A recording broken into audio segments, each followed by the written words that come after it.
for the thousands in attendance and the millions watching around the world. Ladies and gentlemen, let's get ready to rumble! Yeah. What's up? This the boy Coach Malachi Williams in the building. We back. New minute today, USA Boxing. We are back. As a matter of fact, get the camera up a little bit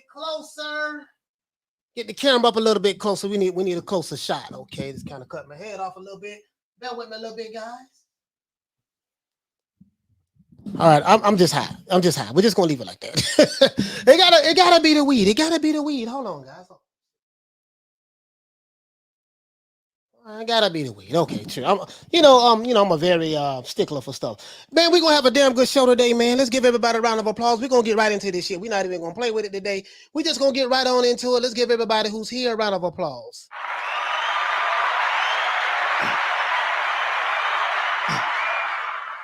Let's get right into it, man. We're not even gonna play with it, okay? Let's give a shout out, give our shout outs, and we're gonna make it do what it do. Shout out to the Boxing Lounge, salute to Arnold Moketsi, shout out to Manny 209, salute to Juan Carrillo, shout out to Dragon Leg, Will Sargentson, Big Hawk from Maryland, Knockdown 305, Adrian Big 30, Mike from Boston, Frankly Sherry, what's going on? F Society, Bernard Burton, Devon Renee, shout out to Cassidy, shout out to Tony Boswell, salute to Troy Graham, AV Sounds, Kathy W, shout out to Dean West, Jim 82, shout out to Two Matador, shout out to Miguel Charco, salute to the Queen Commissarine, Jay Miller, sorry about that, fam.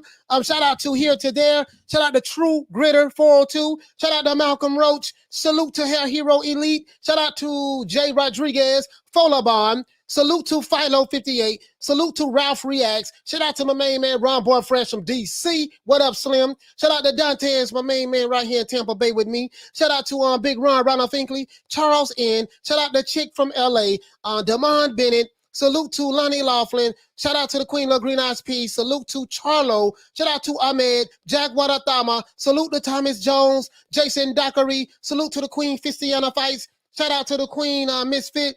Salute to my brother Retro Boxing and Documentaries. Big Blood in the building. Shout out to Schoolo X-Mon. Salute to my brother from ATL, Mark Dash. Rider of the Storm, Carl Hansen. Salute to Philly Fly. Shout out to the Queen Bless 365. Salute to A Sneed. Shout out to Dr. Paul Evans. Salute to Mr. Pads. Salute to the Queen Arlette. Shout out to the Queen Elisa Bales, our big sister. Shout out to my main man from Detroit, Smith and West, and Punch Perfect Boxing. Let's get into this shit. Oh my God. Yesterday I said I'm gonna be good. I'm gonna do a pro Jermall Charlo video yesterday. I spoke up for the brother. I said anyone that had any hate for Jermall Charlo, I said the Jermall Charlo hate will not be tolerated. Remember that video I made yesterday? Now, the show we had yesterday. Now, I was throwing a lot of shade and, being very, very sarcastic. But that's neither here nor there. My intentions were good and pure, okay? And we talked about that. Now, while we were doing the show, Maul was at Hot Boxing with Mike Tyson. You know what I mean? And he was doing an interview while we was doing the show, right? I knew the interview was going on, right? And as soon as I got off the live, I watched it, of course. I watched it. And the first 5 minutes of the show, I had 2 hours worth of material to cover just off the first 5 minutes. I'm going to open up the phone lines early. If you're new to the channel, please subscribe, hit the like button. I'm going to open up the phone lines real early. I'm not even going to play with it. I want to hear from my Houston, Texas. Where my Houston, Texas fans at? The ones that always say, oh, man, you hating on Houston. And, man, what it is, dog, so you hating on the Charlos. No one is hating on the Charlos, plural. People talk about the Charlo, singular. You want to group them together? No, we're not going to do that. I'm talking to the beta males that's out there today. Don't worry, next week we're going to find out what's going on with Jaime McGee and Jenna Beck. If things don't work out the way I think they should work out, we're going to get on his ass all next week. But that's neither here nor there. Today, we're going to talk about Iron Mike Tyson. Sorry about that, guys. I got him right here on the wall to my left, or be to your right. I got him to my wall on the left right here. You know what I mean? I was a fanboy of Mike Tyson back in the day. You know what I mean? And we're going to talk about Big Charlo. You know what I mean? I'm starting to think we should call Jermall Charlo Big Charlo and Jermall Charlo Little Charlo. Not Little Charlo, Little Charlo. That's what I'm starting to think, right? So now, phone line's going to be open. As a matter of fact, how many likes we got? Phone line's going to be open. I'm going to open up these phone lines early.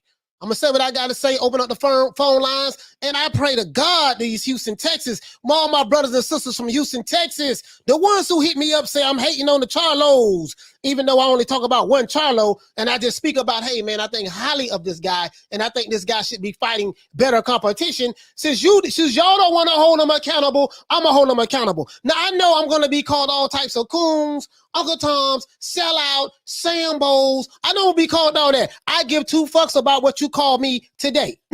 Not your friend, not your homie. I don't want to be down, and I give two fucks about you. You don't like it? Get the hell on and unsubscribe. We don't need you over here. Bye, Felicia. We don't need you. I don't beg for subscribers. We only want the fans who love the sport of boxing more than they love an individual fighter. If you so in love with a fighter that you can't keep it real, we don't want your bitch ass over here anyways. To be honest. Oh man, we did it first. Hold on, guys. Just gotta put that out there. Throw the napalm bomb out there off the ripper. Okay, let's do this. Let's see. We got 122 people in here. I'm gonna open up these phone lines early. Hit the like button. Let's get us to 100. We're gonna open it up. Fuck it. Anyways, Mike Tyson told Jermall Charlo the truth. Yes, he did. He told him the truth. Had a whole lot of shit. And I got notes. We're gonna look at it. We're gonna look at some of it today. I do not own the rights to this material. It's for educational purposes only. We're gonna use this as a teaching point. Because Mike said some real shit in there. Mike said some real shit in that interview about when Jermall Charlo asked him, he said, what's the difference between your era and this era? He said, in my era, everybody believed that they can beat everybody. Everybody fought each other. Everybody believed that I can beat everybody. That's the difference. They fought like a motherfucker. Everybody wanted to fight everybody. You know what I mean? This era right here, this nigga what they're talking about, well, you know, it's all about marketing now, Mike, and you know, you got to understand marketing and advertising, and you don't understand about Facebook ads, and you don't understand how Google AdWords work now and stuff. You know, I'm just being facetious, adding all that other stuff. But I'm like, what the fuck is this nigga talking about? Oh my God. Where them Houston, Texas boys at? Please call me today. I want to hear from you. Anyways, let's see what I say. Mike Tyson was telling Jermall Charlo the truth, but he wasn't hearing it. As I said before, guys, on the Hot Boxing with Mike Tyson podcast, Mike Tyson told the truth during the show on what he needed to hear to Jermall Charlo. He told him what he needed to hear in order to get their big fights, right? He told him what he needed to hear. And that was at I think that was at the 1 minute and 40 second mark, if I'm not mistaken, right? Jermall Charlo told him that he wants to be the best out there. I want to be the best in my division. That's what he want to be remembered as, known as, I want to be the best, right? That's what he said. Right? I got the receipts. Lord have mercy, I got the receipts. Now, Mike asked him to look into the cameras. He said, look into the cameras. Look into the cameras, and you got millions of people watching you right now. Millions. Look into them and call them out. Tell them who you want to fight. You see what I'm saying? Mike asked him to look in the camera. Who is him? Big Marlo. We're going to call him Big Mal, Big Marlo. I just call him Big Mal. Big Charlo. Big Charlo, Big Mal, Big Marlo. Whatever the hell you want to call him. The Big Lion, right? A.K.A. Tony the Tiger. A.K.A. Shucky Ducky Quack Quack. A.K.A. the Cowardly Lion. That's what I said. Well, all them niggas who been calling me coons, Uncle Toms, and sell out that. Where you at? I want to hear from you today. Your friendly neighborhood coon has just landed in the building. Where you at today? What them niggas who was saying I was hating and cooning and stuff like that? Where your ass at? I have receipts. I have something for your ass today. Give two fucks about you niggas. I don't like you. Don't give a fuck about you. Don't know why you bring your ass over here every day. I don't. But you stay subscribed, you keep coming over here. Phone line's gonna be open. We want the smoke from any nigga who don't like what I got to say. I don't care how big you is, how small you is, how tall you is, how skinny you is. If you fought Golden Glove back in 72, if you was a wrestler, whatever it is, don't matter to me. Phone lines will be open, and it's gonna be open real soon. Let me finish. Now, as I was saying before, Mike asked Jermall Charlo to look into the camera and say some names of some of the people who you want to fight, and let the world know who it is. Mike asked Big Charlo, a.k.a. Tony the Tiger, would he fight David Benavidez? Charlo said, absolutely, I would fight him. That's what he said, right? Tyson called Benavidez the Mexican monster because it seems like that everybody is afraid of him and don't nobody want to fight him. This is what Mike Tyson said. I didn't say this. This is what Mike Tyson said, right? Now, Big Charlo said David Benavidez's value is low and he's not worth as much for him to fight him. This is what the nigga said. When he said that, that's when he lost me right there. Well, I'll fight David Benavidez, but his worth is low. His value is low. He brings nothing to the table. He ain't got no titles or nothing. Okay, but who the hell the white boy you supposed to be fighting in June on Juneteenth? What the hell he bringing to the table? What the hell did Juan Montiel bring to the table? So David Benavidez don't bring nothing to the table. He ain't got no belt, none of that. But Juan Montiel brought a whole lot of shit to the table, huh? Nigga, please. Miss me with that bullshit. Okay, now, Mike Tyson's response was classic because he knew that this was some duck talk going on from the Lion from Houston. The Lion from Houston. This is what Mike Tyson knew that, right? Now, Charlo said that he'd rather wait on Canelo and fight him because Canelo is like for big stakes. He has the belts to be for all of the marbles. Not going to go on into my soliloquy. So let's break this interview down like a 57 Chevy, guys, and let's see what you guys have to say or what you think about this interview. Let's talk about it. How many likes we got? All right, we ain't there yet, but I'm going to get it up. Right? I'm going to get it up. We're going to get it up. We're going to open up these phone lines early. Now, let's go over here, guys. Let's go over here. Shit, I ain't got time to be playing with these niggas, man. Not today. Not today. We just going to go right into it. I ain't even looking at the comments yet. I'm just going right into it. I haven't even looked at the comments. I'm just going right into it right now. Hot Boxing with Mike Tyson. I do have the notes. Let's see. We're going to start at the 3 minute and let's see, 3 minute and 15 second mark, I think. Let's go there and let me refresh it so I can pull it up. Want you guys to hear it. Hold on. As a matter of fact, let's do this because you ain't going to be able to hear it. Yeah, I'm gonna have to play it through the phone so you guys can hear it real well. I don't want nobody saying that we misunderstood or coach, it was too low. Coach, that ain't what he really said. No, I don't want nobody saying that. None of that shit. No, I'm finna refresh it right now. You're gonna hear it from the horse's mouth or the lion's mouth. You're gonna hear it from the lion's mouth, and it ain't gonna be no coach using hyperbole. None of that shit. Let's see, 350 mark. At the 350 mark, let's do this here, man. Hope these motherfucking fanboys call in today, boy. I want that smoke today from these fanboys. Lord have mercy, I want to see you niggas. God have, especially you militant fanboys. You militant ones, you ones who so militant. I want to hear from your ass today. Got something for your militant ass today? Let's see. Let's continue. Let's see what he had to say. So, this is what Mike Tyson told Big Charlo. Like he wanted some of that. Nah, it was too friendly. Not off to me, it was too friendly. It's too friendly. You gotta be like the Roberto the man. Suck this. Give me this, motherfucker. Get in the ring. We signed the contract, bitch. Yeah. So Mike was telling him that he was too friendly trying to get these fights. He said, "You're too friendly. You're too friendly." The lion, I ain't never seen a friendly lion, but he was saying he was too friendly. Oh, it's going to get deep. It's going to get deeper. I got the notes. We're gonna go right to it, right? Let's see, 3:14. Let's continue though. Right. When you in this business, your whole purpose is to crush the world to your feet, man. Motherfucker out there think he could beat you. Get the fuck out of here. That's just real talk. That's from a fighting top pedigree perspective. And you know what? Top pedigree perspective. So Mike is telling him, hey, look here, man, when you are a fighter of a top pedigree perspective, this is the mentality that you're supposed to have. As a matter of fact, we're going to play it at the same time while we're here. This is the mentality that you're supposed to have. What these niggas at who say I be hating and I'm a coon Uncle Tom sellout? I want to hear from your ass today. Today I want to hear from you. True.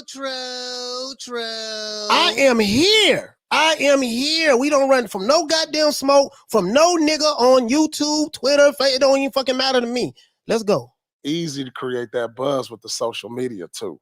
Man, you should be fighting. They gonna wait till you get out of your prime, then fight you, man. You should be fighting them right now in the best prime. You should be calling them out. I think he's the best anyway at that. Well, I think that too, but I need him to prove it. Oh, okay, right? okay. The world needs him to prove it. Okay. Yeah. Before you heard what Mike said? He my main man, I'm the truth. Damn, what my main man? Paul Pierce say, I think he the best. And Mike Tyson said, I think he the best too. But I need him to do what? Prove it. How do you prove it? You don't prove it fighting Suzuki's. You don't prove it fighting Juan Montiel's. You don't prove it by being in the fucking weight division for 5 years and had 0 unification matches. Mike say, I need for him to prove it. Now, if you a nigga, if you a fanboy from Houston, Texas, if you're a fanboy from Houston, Texas, or the state of Texas, and you a fanboy Jermall Charlo, in your eyes, he proved it already.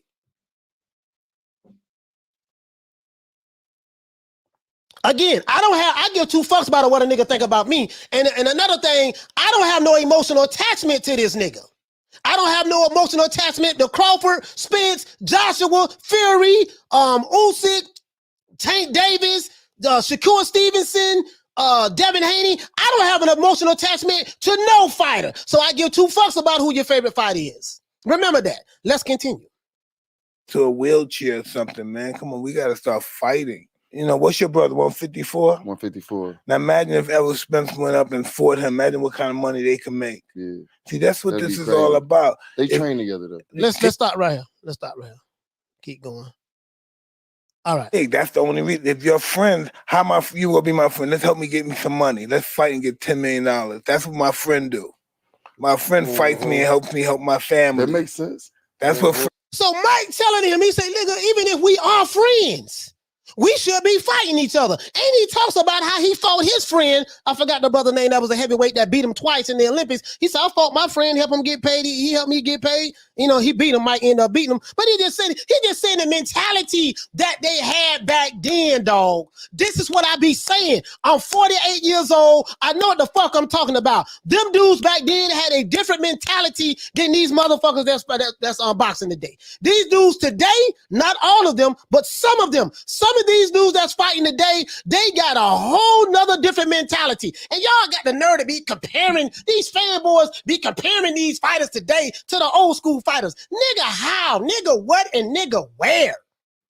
Some of them you can compare them to. It ain't but a handful of them. Come on, man. Nigga, miss me with that bullshit. Come on, man. I'm irritated today, as you can see, irritated. I want that motherfucking smoke, boy. I swear to God, I want the smoke from any nigga. I don't give a fuck who he is. We go all out, and after we go to the same party, we go to the same church, whatever. Have you ever fought somebody that was your friend? I fought Henry Tillman, yeah. But I'm saying, like, did you take it easy on him? Was it? No, he wasn't taking it easy on me. He said, Mike, have you ever fought somebody that was your friend? He said, yeah, Henry Tillman. He said, did you take it easy on him? He said, no, he wasn't taking it easy on me.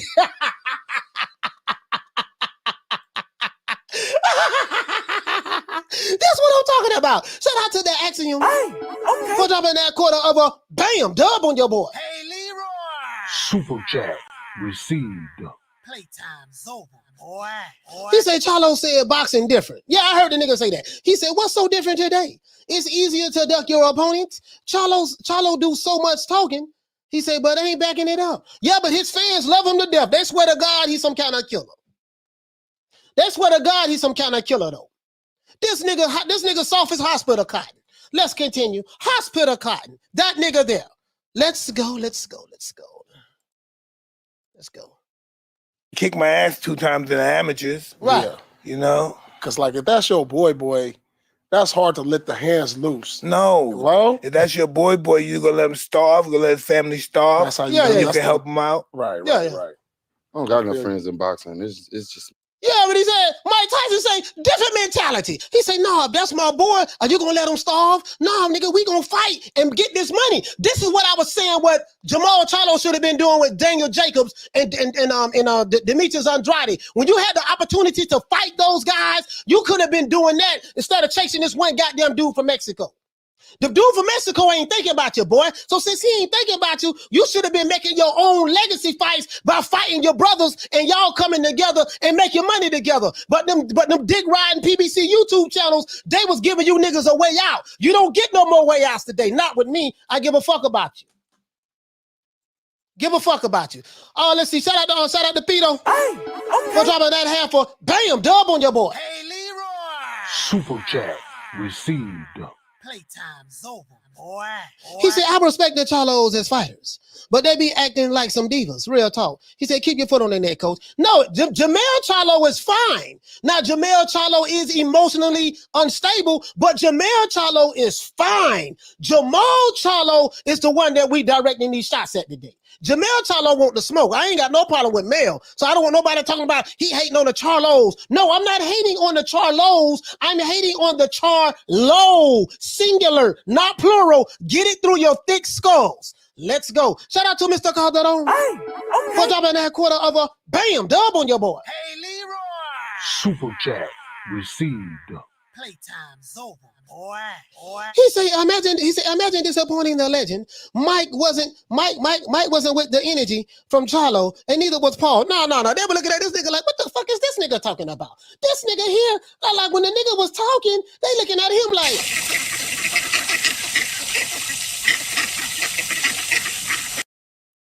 what the hell is this nigga talking about? You know what I mean? Yeah, let me come in there and listen. Let me get some shrimp fried rice. Put a little bit of duck sauce on there. Matter of fact, give me all that duck sauce you got right there. Let's continue, man. Let's continue. We not bullshitting. We not bullshitting today. Boy, I'm finna open up the phone line right now. But let me finish though. Let's see. So talk to them all. He said something else. Let's see. Let's go to the 3:15 mark.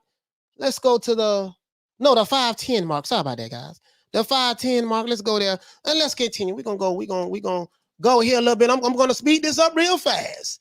We're gonna stop by right there and we're gonna go. You ain't no Mexican monster. Oh, everybody's scared of to fight the next best guy. So here you go. No, listen, then that's why you should be calling everybody out. Sugar Ray Leonard, listen. We the Charlo twins. We known for calling everybody out. So he said we the Charlo twins. We known for calling everybody out. There we go. Right. We called Canelo out for 5-6 years already. Then fight the next best guy, the Mexican monster. Who? Benavidez. He ain't no Mexican monster. Everybody's scared of him. Nobody's fighting him. We box. We're not scared of no human on earth. Please call these people out. Listen, the whole world's looking at you. Call these people out. What's up? It's the Jermall the Hitman Charlo. Let's get it. Who want it? Name them names, man. They know who they is. Name them names, please. The names need to be named. They know who they is. The Mexican monster. Mexican monster. Canelo. All of them. He won't shit. This nigga, Mike say name the name. He said, what up? This is listen. Let's hear that shit one more time. Mike say name the name. Mike was trying to hear that shit. Mike kept putting this nigga on the spot the whole show. Nigga, call him out. Who you want to fight? Nigga, call him out.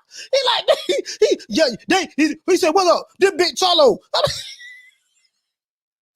Where them Houston, Texas niggas at, man? Y'all, I'm gonna drop the line in the whole minute, man. Yeah, I ain't better from no smoke. Nigga, I ain't better from no smoke. Let's go. Let's do this shit here, boy. Lord, let's do this shit. Boy, that nigga say, oh my God, let's go. Sugar Ray Leonard, listen. We the Charlo twins. We known for calling everybody out. Right. We called Canelo out for 5-6 years already. Then fight the next best guy, the Mexican monster. Who? Benavidez. He ain't no Mexican monster. Everybody's scared of him. Nobody's fighting him. We box. We're not scared of no human on earth. Please call these people out. Listen, the whole world's looking at you. Call these people out. What's up? It's the Jermall the Hitman Charlo. Let's get it. Who want it? Name them names, man. They know who they is. Name the names, please. The names need to be named. They know who they is. The Mexican monster. Boy, that shit was hilarious. Mike went over that shit. He said, what up? He said, this Jermall the Hitman Charlo. Who want it?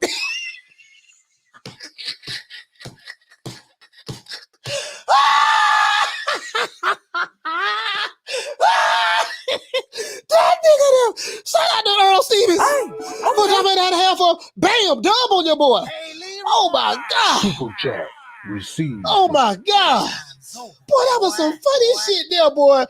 Listen, my jawbone dropped. My jawbone dropped to the ground. He said Paul Pierce was annoying, defending a grown man. Paul Pierce was trying to defend him, though. He said they got to stop thinking just because a fighter can beat somebody, they don't have to approve it. They don't have to approve it. More fantasy fights in people's imaginations than real life. Bro, this some bullshit.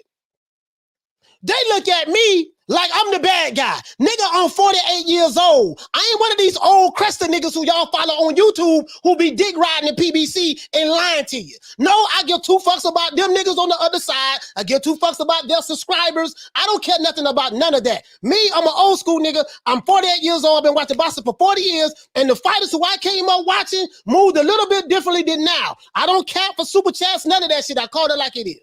I got my own money, dog, so I don't, I got my own money. This shit here part-time to me. This nigga been moving funny. And we've been saying this shit for a minute on this channel. You guys know I don't have no issue with Jermall Charlo. Jermall Charlo, that's my guy. I fuss with Jermall. It's Maul be moving like Tony the Tiger. And when somebody called him out on it, the Jermall Charlo Defense Fund want to jump up. Niggas want to jump up and attack me. Well, attack me today, nigga. I'm here. Attack me today. I'm here. I'm with the shits today. I'm with the shits today. All right, let's continue. Let's go. Mike told him good. Outstanding opinion. Mello, all of them. Come on, he won't Benavidez. He won't shit. He won't real one of the homies shit. We can get in there and tangle. Call him some bitches and stuff. Say something else. Call him that. Say something like that. I gotta disrespect him, let him know. Mike, it ain't like that. It ain't like that no more. Okay, I'm sorry. Mike, like this nigga, he won't listen. Listen, bro, he don't even have the vigor in his voice. He don't even have the vigor. Mike getting frustrated, like, God damn, nigga, I'm trying to get you to call. Listen, Mike showing this dude, my nigga, this how you gonna get these big fights, dog. You got to have that energy. You got to listen. You got to be moving around town. This how you got to be moving around town. You got to be moving around town like, get out my face. Don't need nothing you got no more. Don't need no hair's been messing up my corner. And you better get the bad look off your face before I knock it off. I'm just saying, though. You gotta be moving around like that, damn nigga. I'm Big Charlo, man. It's whatever. Andrade, my nigga, I want that belt. You got something I want, nigga. Them funds, you delinquent with them funds. I need to come get that. You see what I'm saying? Jacobs, back in the day, remember when you pulled up on me in front of all of my partners in your city? No, we got to make that happen. And we both was PBC fighters. We got to make that happen. Listen, David Benavidez, look, you two listen. I don't care nothing about none of that. I'll come up to 168 and go ahead and give you a fade. Since I've been calling you out and talking shit about you anyways, and then now you're talking shit about me. I need to do that. Why? Because I want to solidify who I am in the sport of boxing. The boy from Mexico don't want to fight you, so Mike Tyson say, so you fight the next guy, and the next guy. This is the shit that I've been saying on here. The same shit that Mike just said, you fight the next guy, and the same shit I've been saying. Same shit I've been saying. Let's continue. Let's move on to the 9:40 mark. We're going to go to the 9 minute and 40 second mark. Let's do this, 9 minute and 40 second mark. Let's go. 9 minute and 40 second mark. We're going to go right there. We're going to stop by right there, 9:23. I do not own the rights to this materials for educational purposes only. 9:22. We're gonna stop at 9:22. We moving through this real fast, guys. You know what I mean? 9:22. Hold on, guys. Bear with the old boy for a moment. Oh, okay, that's 9:27 right there. That'll work. Okay. Like, but right. we ain't finna talk about it. We don't gotta be like. I like that. As soon as you see that, we locked in. Yes. Oh, this is beautiful. God, who you want to fight again? Who you want to fight? I want to fight the best out there, the best in the world. Let's just get in there. We don't got too much longer. I'm 31 now. No, you got a lot of time. Too much longer. Who you want to fight again? No compassion. Okay, no compassion. Who do you want to fight again? Who do you want to fight again? Who's the best pound for pound in your eye? This nigga here, he might keep asking him, who you want to fight again? He trying to get him to press it. Who you want? Say it with conviction. Who you want to fight again? Oh yeah, man, the best out there. Nigga been being very vague when it come to who you want to fight. Y'all trying to tell me this nigga here lying. This what y'all trying to tell me. Y'all trying to tell me I'm a cool Uncle Tom sellout for going ahead and putting this nigga feet under the fire because I come from an era where everybody fought everybody. Everybody wanted to see who was the best. You telling me this nigga King Kong, but he ain't fighting motherfucking Godzilla. This nigga fighting Papa Smurf. This nigga's fighting Smurfette. He fighting Gargamel. He fighting Azrael. That's who this nigga fighting. But yet I'm the bad guy. Mike Tyson saying the same shit, but in a nicer way. He's saying the same shit, but in a nicer way. I'm going to open up these phone lines in a minute, I promise you. I promise you. Shout out to the Axiom. Hey, okay. We're dropping that quarter of a bam dub on your boy. Hey, Leroy. Super chat received. Go to the 12-minute mark. We're going to the 12-minute mark now, guys. We're moving through this shit real fast. 12-minute mark. Where is that? Right there. Going to the 12-minute mark. Okay, that's 11:58. That's good enough. Let's move on over here to the. He said, Coach, your nickname should be the Destructionist. The way you break down interviews around the sport. Man, look here, man. I appreciate that, bro. I just gotta call it the way I see it. I gotta call it the way I see it, man. I'm not here to babysit these niggas, man. What happened? We got a lot of beta males in the sport of boxing right now that's online, and we gotta smoke these niggas out. And I don't care to be friends with them, be down with them, don't want their subscribership, and they can go back to fuck to their mamma's house because I get 2 fucks about them.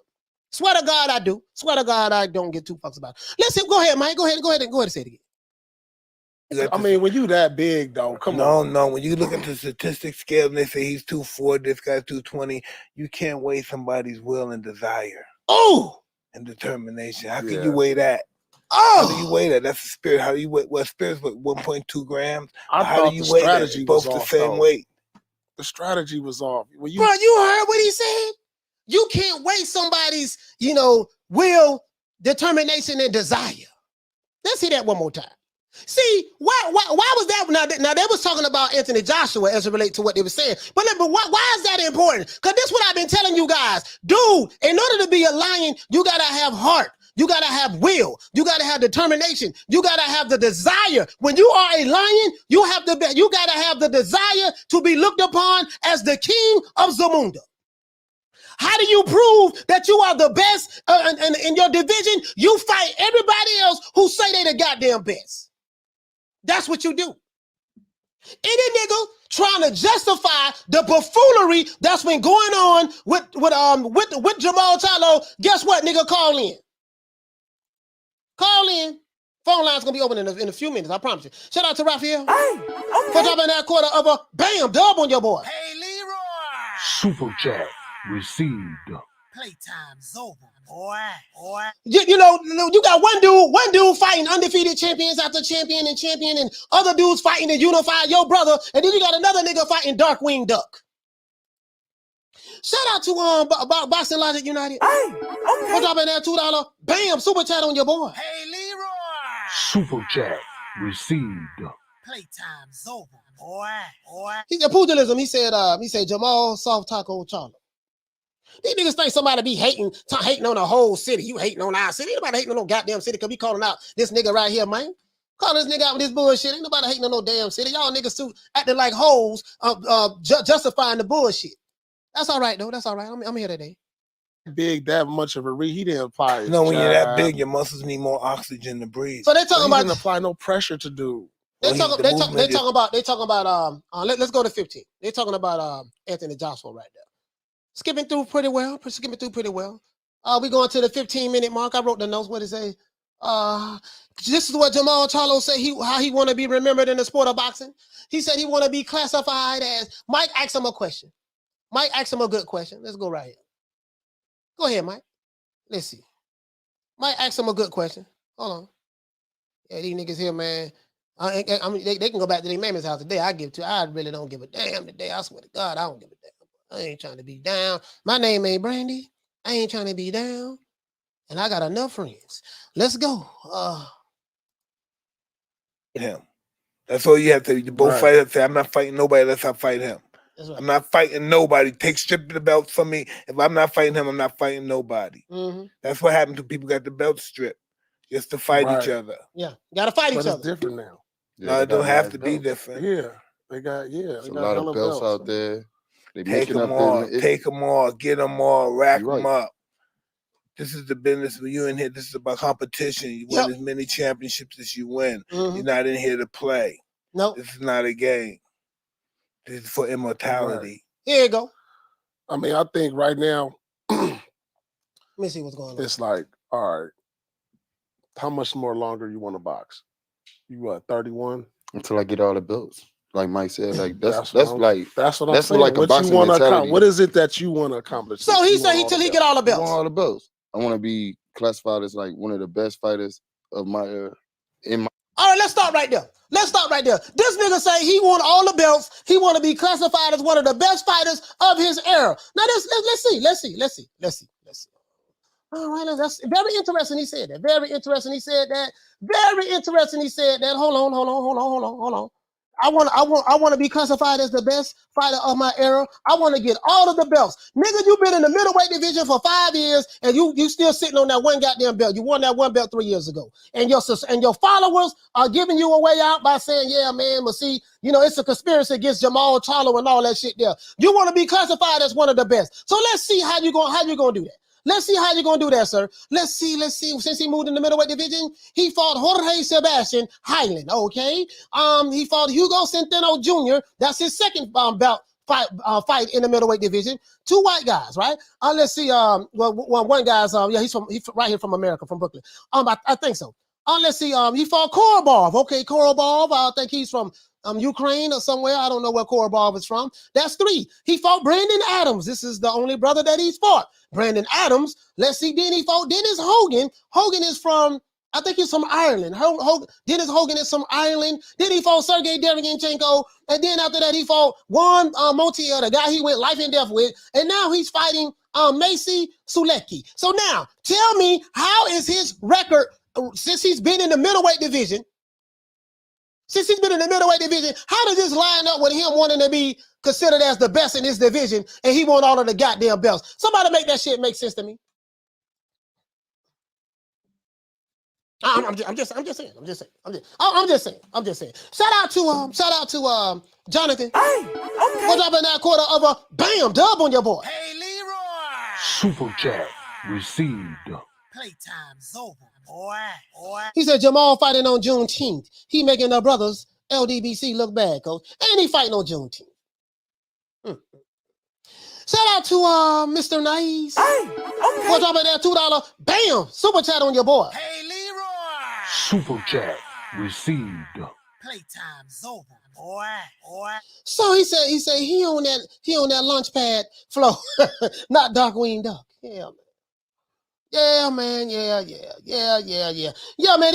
This shit right here is, you know, because I've been hearing for years how much this guy, and then some niggas was even, I had one nigga I was arguing with this about 6 months ago. They were comparing him to Hagler. Now, you know, you don't say shit about Hagler. What the fuck, comparing this nigga to Hagler?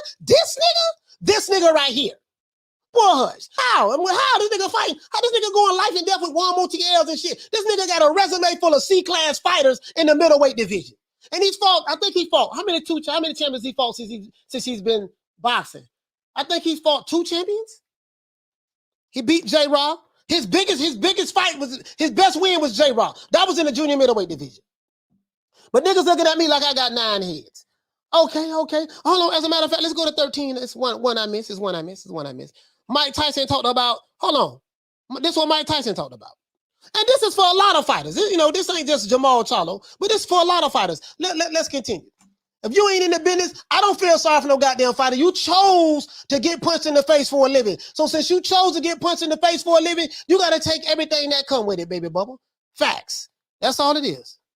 Boy, Mayweather changed the game of it when he turned into the pretty boy. Yeah, that was cool too. Yeah. But he had to get in that ring and fight too. He had to fight the best competitor. He wiped everybody out. And that's why he's who he is. He beat everybody. He beat everybody I thought would give him a chance. Mm-hmm. He's wiped everybody out. Nobody can even match him. The best. He didn't pick guys. He took the best. Yeah. Even the guys I picked against him. He beat everybody, made everybody wrong. Talking about Floyd. That's why he's who he is. You do realize it's not up to most fighters no more. That's what I'm saying. That's the whole thing. It's like the network. No, did you hear what he said? He said Floyd fought everybody. Now, some people may disagree with that. There's a couple of fighters that he didn't fight. I'm not going to say Floyd fought everybody, but I get what Mike was saying. He said, listen, you got to show that you're the best by fighting everybody. I get what he was saying. He's telling Jermall Charlo what he should have been doing. Instead of making fucking excuses, talking, well, I can't get this. Now the nigga finna start making excuses talking about the networks. That's the shit that pissed me off too. Let's continue. Shout out to Jam Down 187. What's up with number 2? Bam, pounds on your boy. Hey, Leroy. Super chat received. Playtime's over, boy. He said Jermall collecting the Suzuki timing belt. Shout out to Ustino for Gonzalez for dropping that $2. Bam, super chat on your boy. Hey, Leroy. Super chat received. Playtime's over. What y'all to hear this shit? Boy. He said, let me get a Dennis Hogan with cheese. Yeah, let me get that Dennis Hogan with cheese, baby boy. Yeah. Let's go. No, I had to fight against Spinks. We had different networks, and I said no. And Lennox Lewis too. I said, if I'm not doing nothing unless I fight him. That's all you have to. You both fight. Say, I'm not fighting nobody unless I fight him.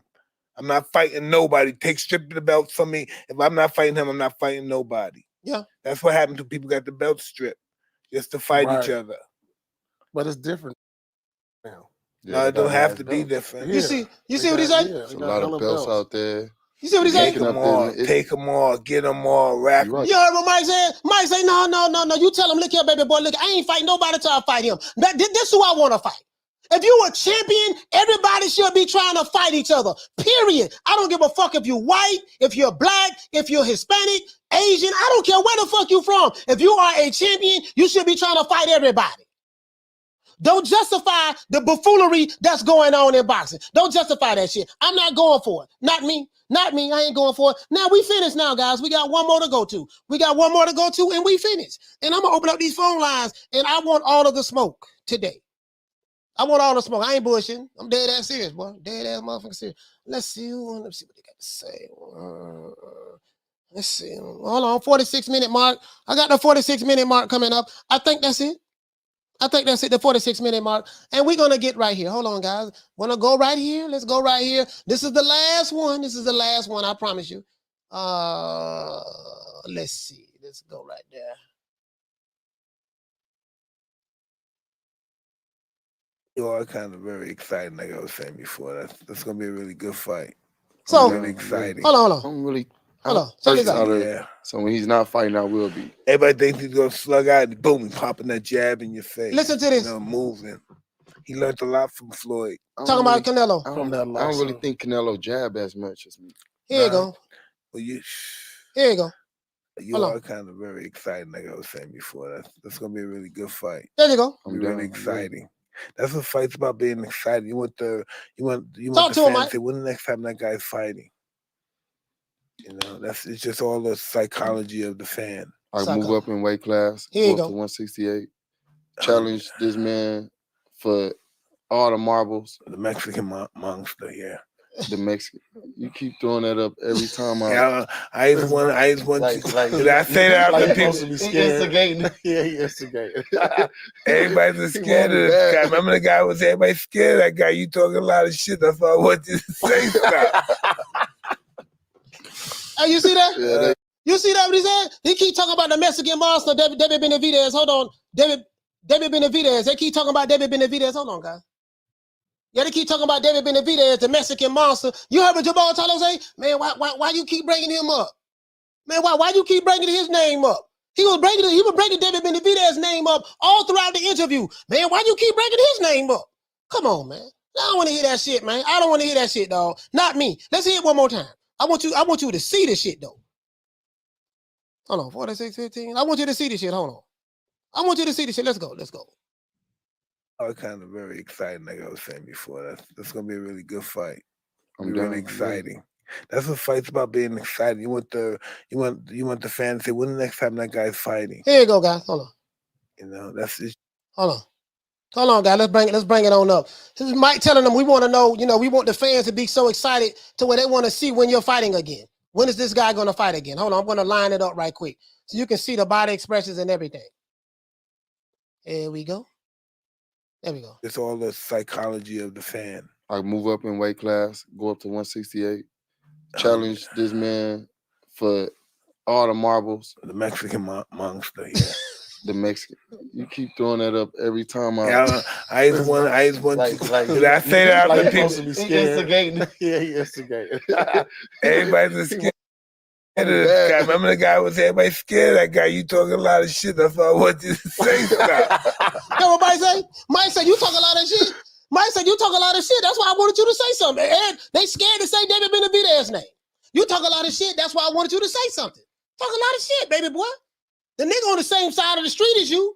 Caleb Plant on the same side of the street as you. Daniel Jacobs was on the same side of the street as you. But guess what? You ain't fought neither one of them. Phone lines is open, man. 530-494-9636. What them Jermall Charlo fans at? Call me. Call me now. I'm here. Man of my word, man of my word. If you're new to the channel, please subscribe, hit the like button. If you are a fanboy, unsubscribe, take your ass back to where you come from. Phone lines is open, man. Phone lines is open. And then we not with the bullshit over here. I've been saying this same shit. This nigga's scared. That's all I've been saying. If you tell me your fighter is King Kong, his ass better be fighting Godzilla. What y'all fucked up at is, y'all were telling me this nigga was a killer. And now I see he's moving the opposite of the way killers move. And so I call him out on that shit. Niggas looking at me like I got 9 heads. No. Y'all said the nigga was a killer. This for any fighter. Whether it's Crawford, Spence, Joshua, I don't give a fuck who it is. You telling me he King Kong, he better be fighting Godzilla. Caller, what's your name? Where you calling from? Oh, we're good, Coach. This Derek from Florida. Derek from Florida. Talk to me, fam. What you want to talk about? Yeah, hey, man, I'm glad you made this interview, bro, because I was arguing with my homeboy yesterday about this. Come out, Canelo ducking this guy. I said, bro, he got a whole bunch of fighters instead of Canelo. I said, why he going to fight these dudes? I'm glad Mike put him on the spot, man, because this dude acting scared. You can see his face expression. I was watching it yesterday. Like, you can see his face expression. This man was scared as hell. I'm arguing with my homeboy. He keeps worrying about, Canelo, man, he ain't fighting the other dude. I'm like, bro, Canelo went to his own way. He's doing his own path. So I'm like, if you Charlo, bro, you gotta find somebody else, have a dance partner, bro. You waiting on one nigga. Like, how long you gonna be waiting on one dude? You got all these other fighters. You feel me? That's crazy, bro. But I'm glad you put these posters up, bro, because all these fanboys, man, for Charlo, that shit crazy, bro. I'm sitting here, yeah, man. Hey, shout out to Derek from Florida for calling in, man. Give you a round of applause. Salute you, fam. Now, guess who I see right here in the chat? Hold on, I'm gonna blow this up for y'all.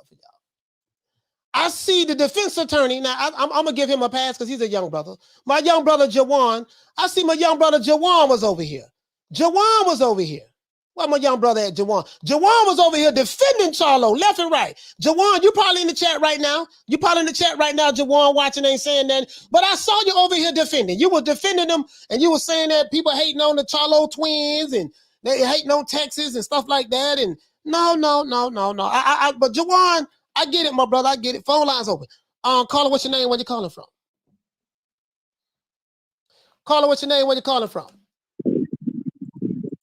Yo.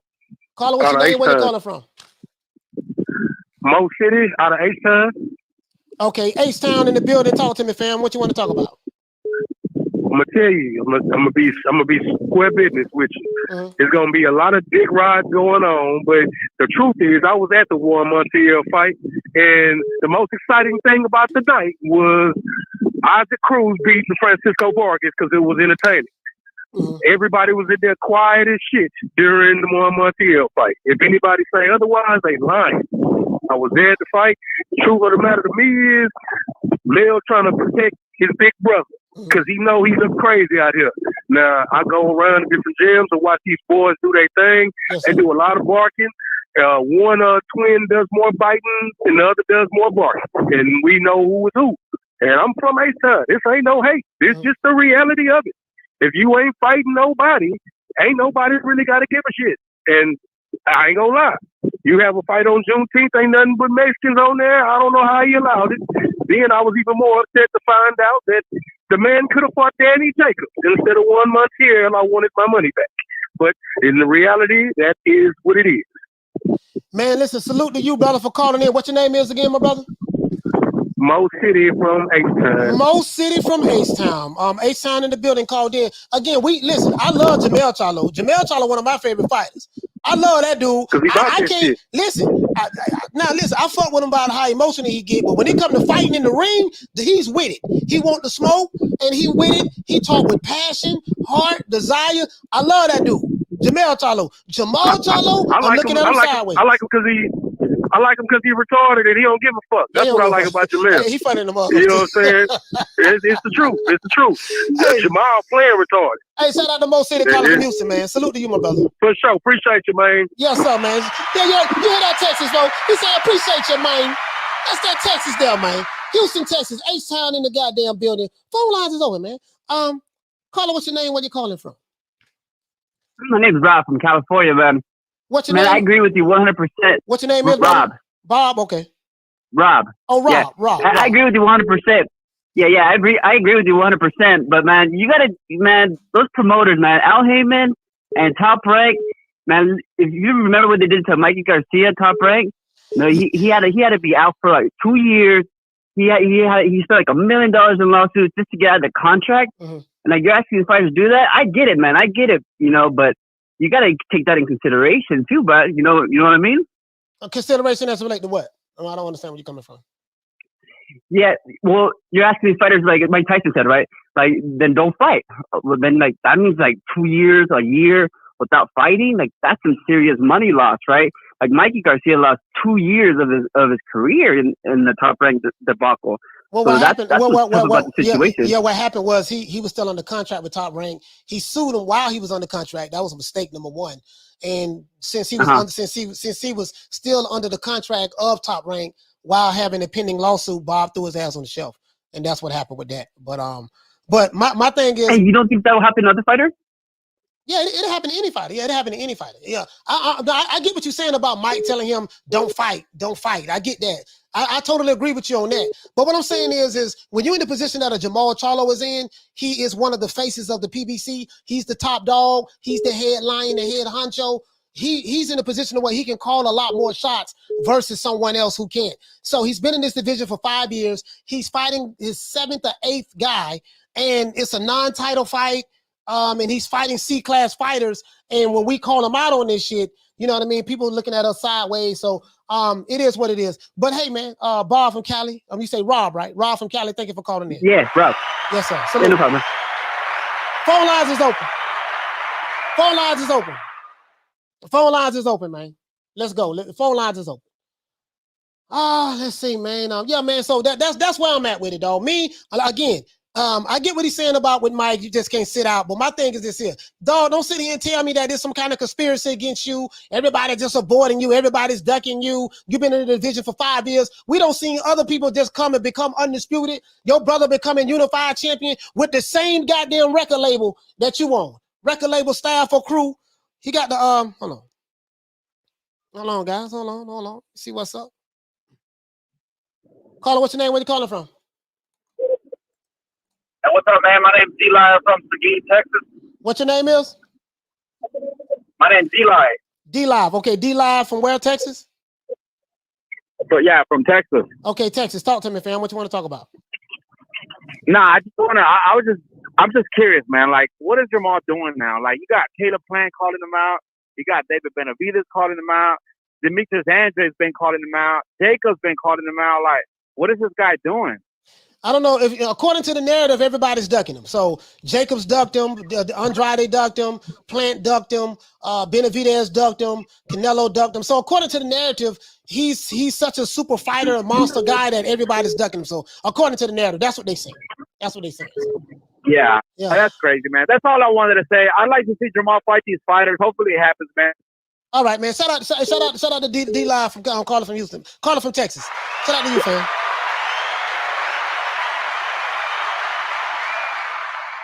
Hold on, guys. We got another call calling in. Caller, what's your name? Where you calling from? My name is Montreal. I'm calling from Houston, man. Montreal calling from Houston. Talk to me, fam. What you want to talk about? Hey, man. It's so ironic that you, like, man, dude, just today, like, I got a fight coming up. Like, I'm a MMA fighter myself, but I also dibble dabble in boxing myself. But when I heard the same thing that you talked about, and me from being on the perspective of being an independent fighter. Yes, sir. Man, dude, is so surreal and so funny. Like I feel exactly how you say it. Everything you're saying is real. Like I'm from St. Louis, but like I'm living in Houston, so like the dynamic and the whole thing of everything is crazy, man. Like some of these fighters really ain't fighting.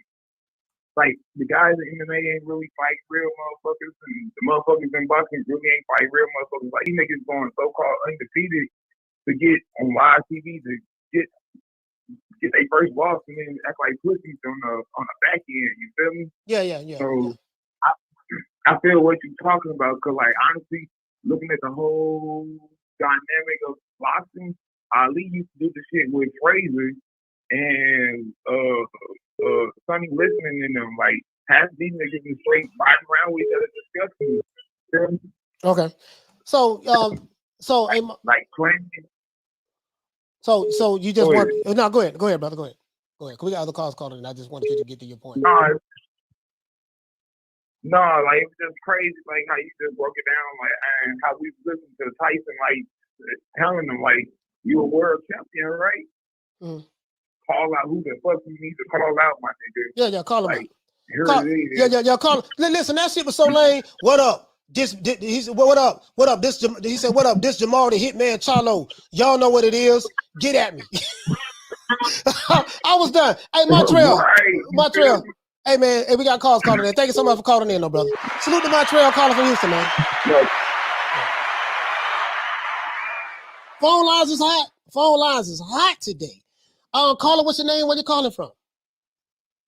What's up? My name is Will from Washington Heights, New York. Will from Washington Heights, New York. Talk to me, fam. What you want to talk about? You subscribe. I just saw how you was giving it up, and I gotta give you respect. I saw the Charlo clip, and he started sounding like he was doing a car commercial, like a car rental commercial, when he told him like, "Yo, go ahead." And this just makes me think about. And there you go. People say, "Oh, the '80s and '80s," but you gotta remember. I remember the clip of Hector Macho Camacho. He was like, "Yo, bring it on, all you motherfuckers." You know what I'm saying? So it's just like, it's crazy to see how it is now. And he said he's not scared, but he don't want to call nobody out. It's way different. These people, I guess, the money got them comfortable. Silk sheets, I guess, or something. But thanks a lot, man. Keep doing your thing. Hey, man, shout out to Will from Washington Heights, man. Calling in, man. I appreciate the fam.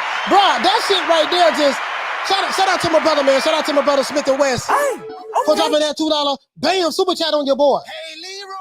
Super chat received. Playtime's over, boy. Oh, I gotta use that clip. That clip there gonna be in my next video. Listen, bro, he said it with no vigor, no passion. Mike was like, man, say some names. Tell him who you. Mike was more excited. And he was smoking weed. Mike was smoking weed, and he was more excited than Charlo. He said, man, come on, man, say some names, man. Let everybody know who you want. Yo, what up? This Jermall the Hitman Charlo. Y'all know what it is. Get at me.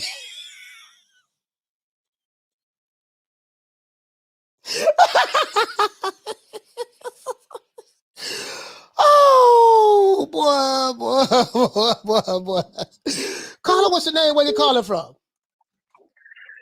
I'm Trey calling from Oakland, California. How you doing, man? You say Trey? Trey calling from Oaktown? What's your name? Trey, T-R-A-E. All right. Trey calling from Oaktown. Talk to me. Yeah. I just want to say, Jermall is taking karma. I mean, he's been backing Andretti for the longest, making multiple excuses, calling out Benavidez, been making excuses on that, and he's basically pulling a Triple G, looking for a certain fight, not fighting nobody for the longest, holding on to the belt. Hold on to the belt. Yep. Now he talking about he can't find a fight and going to these C-level fighters just to say he fought, and then just trying to stay undefeated to have something, I guess, to keep a belt to have to bring it to the table. But he's going to have to move up to fight Canelo. So, I mean, this is just karma for him, real talk. I mean, he's a fraud. I mean, it's crazy. It was like, bro, like, you know, just the shit he said, you know, bro, I couldn't believe it. Like, Mike was like, hey, come on, man, let everybody know who you want to fight, man. Come on. Like he said, listen, you got millions of people watching you. You got millions of people watching you right now. Go ahead and let everybody know who you want. Man, I want to fight whoever the best is. Man, I wanted Mike to just be Like Mike was dating him in, trying to push it, but I just wanted Mike to go to that old school Mike and really push the line and say, man, you been ducking and dodging it. Just say it. You been ducking and dodging. You been taking easy fights. Like, mind you, I'm just gonna be real. We say that Canelo ain't fought a black fighter in a long time, but when the last time Ball fought a black fighter? Bro, listen, listen. They get bodied on that argument because this is his 8th fight in the middleweight division. Guess how many black fighters he's fought? 1. I think 1. He fought 1. I think it was Brandon Adams. Brandon Adams. He fought 1, and everybody else is Europeans. And I think one guy was from Mexico. So I don't know what the hell y'all talking about. Y'all get bodied on that issue right there. But shout out to you, Trey. Trey, shout out to you for calling in. Shout out to Trey for calling in. Calling in from Oaktown, man. Boy, listen, don't get me started, boy. When y'all want to go to playing the race card. But when you want to play the race card with me, boy, I will body you on your race card narrative, boy. Because boy, listen, boy, I'm like, well, shit, okay, you keep talking about, goddamn it, Canelo, he ain't fighting no black fighters. But shit, it look like Jermall Charlo ain't fighting no black fighters neither. Shit, so what the fuck? So what you saying? See, they do that, you know. Shit, it's quite a few PBC fighters ain't fighting no black fighters. So what the fuck y'all talking about? No. But we gonna keep it on this topic right here, because they don't want none of this shit. They don't want none of this shit here, but I point out the double standards, the inconsistencies, you know, the hypocrisy. I point that shit out, dog. I ain't even playing, dog. I don't play with these niggas over here. I don't play with them over here, dog. You can't play with them. I remember I went to war with a whole boxing community last year, and guess what? And I won. I'm still here. Bodied every last one of them who came with that bullshit, all of the trolls, everything. I'm still here, still standing. Let's go. But listen to our good brother, Blue Blood Sports TV. I want you to hear something from our good brother, Blue Blood Sports TV. I want you to hear this. It's short, not short, it's short. Shout out to Mr. Nice for dropping that quarter of a bam dub on your boy. Hey, Leroy. Super chat received. Playtime's over, boy. Phone lines is hot. He said, Mr. Nice, he said, play the video from Shannon Brigg chasing Klitschko. Big Charlo needs to have that same strategy. It ain't even that. He say catch Nello in the salsa club. Man, sorry, but hey, caller, call back, caller. I hung up on your own accident. I hung up on your own accident, caller. Hold on. He said, shout out to you, my brother. He says, catch Nello in the salsa club. Yeah, he need to do some shit. It ain't even just catch Nello. I'm like, bro, just fight. Get the other champions. You've been there 5 years. Caller, what's your name? Where you calling from? What up, Coach? Edgar from Northeast LA. Edgar from Northeast LA. Edgar, talk to me, my brother. What you want to talk about? Well, you know, there's not much context I can add to the conversation, man. You've touched all the points, and I totally agree with you. One thing that's interesting to me, though, is you know, with Fox and Showtime both doing PBC shows, but it seems like most of the big fights are happening on Fox. And so I think Steven Espinosa is being pressed on delivering big fights, and they just can't. One thing I wanted to tell you was with the Ellerby, you know, thing, man, that guy, he's the best spit bucket, man. I thought that was really funny, man. I think your show's great, man. Keep up the great work, Coach. Yes, sir. Edgar, man. Thank you so much, my brother, for calling from LA, man. West Side in the building. West Side in the building, man. West Side in the building. Edgar calling from LA, man. I think he said North LA. Shout out to Edwin. For dropping that quarter of a bam dub on your boy. Hey, Leroy. Super chat received. Playtime's over, boy. Edwin said, he say, Coach. He say, I'd say playing as the top dog right now in the super middleweight division. Yes, he's the top dog right now of the PBC boys.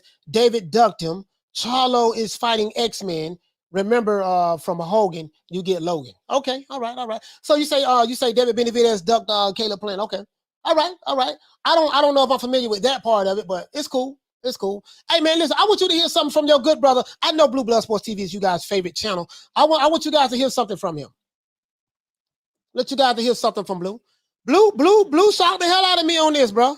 He shocked the hell out of me on this, bro. He really shocked me on this. Caller, what's your name? Where you calling from? What's up, Coach? This is M1 from the BX again, bro. M1 from the BX. Talk to me, fam. Hey, yo, man, this shit is crazy. Remember last time you was talking about, you know, the Charlo could clean out his division now. You know, that Andrade's moved up. He moved up, yep. But isn't Charlo taking over Andrade's leftovers? He's gonna fight now? Andrade's beat him already? Yeah. Andrade, he has 2 losses. He lost to Andrade and he lost to Daniel Jacobs. Those are his only 2 losses. Danny Jacobs. Yeah. But he didn't want to fight Andre. He didn't fight Andrade. He didn't fight Andrade, or he didn't fight Daniel Jacobs. Remember, Danny Jacobs was a PBC fighter at that time. Yes, of course. I remember. And then that's when he moved over to the zone. Yeah. He was still PBC, but he told Al, listen, I need to go over here and get this money. They're paying me a lot of money. You're not going to pay me the money that they're paying me. And he was assertive about that. And Al was like, okay, yeah, you can. I'll allow you to go over there. So Daniel Jacobs was the smart one. He was like, look here, man, I'm not just going to be sitting over here chilling and shang-langing. They got a bag for me over there. We need to work that out. So, yeah, but that's what Daniel Jacobs did. But go ahead. I believe that Danny Jacobs and Mikey Garcia didn't have the contract that these other dudes got. Okay. I think that they were just smarter than these other dudes, and because I don't know, I got these dudes on the contract that I just don't understand. You know what I'm saying? Yeah, I don't know. Because everybody else, well, not everybody else, but Danny Jacobs and Mikey Garcia, you know what I'm saying? They went over to the zone. Why Charlo can't do it? Why? I don't know, man. I can't. That's getting into like the business aspect of it about trying to figure out what's in their contract. Right. I don't know. About anyway, go ahead, my brother. Go ahead. Yeah, but with the Andrade thing, that hot Mike Tyson, that shit was hilarious. That shit was crazy. For sure. He crushed him, man. Well, M1, man, thank you so much. Hey, thank you so much for calling me, brother. Man. Dope. Salute to you, my brother. Good job, man. Good job, man. From the BX, from the Bronx in the building. Bronx in the building. Phone lines is open, man. The phone lines is hot today. Caller, call in. What's your name? Where you calling from? What's going on with you, Coach Malachi? This is Pete Johnson from Charlotte. Pete Johnson from Charlotte. Pete Johnson, talk to me, fam. Yeah, man. Well, I already knew you was gonna go ahead and fry this nigga and cook him to death like some Southern fried chicken. You know what I mean? So you touched on a lot of points. But my thing is, when Mike was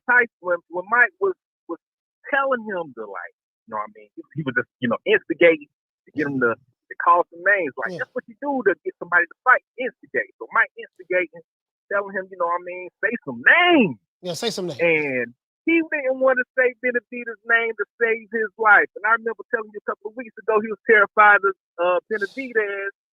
And, and Maul, like, dude, Benavidez called you a pussy on live TV after his fight against Tyron Davis. And he's been constantly saying that, hey, if I got to go through Maul or whoever it is to get the Benavidez, then that's what it is.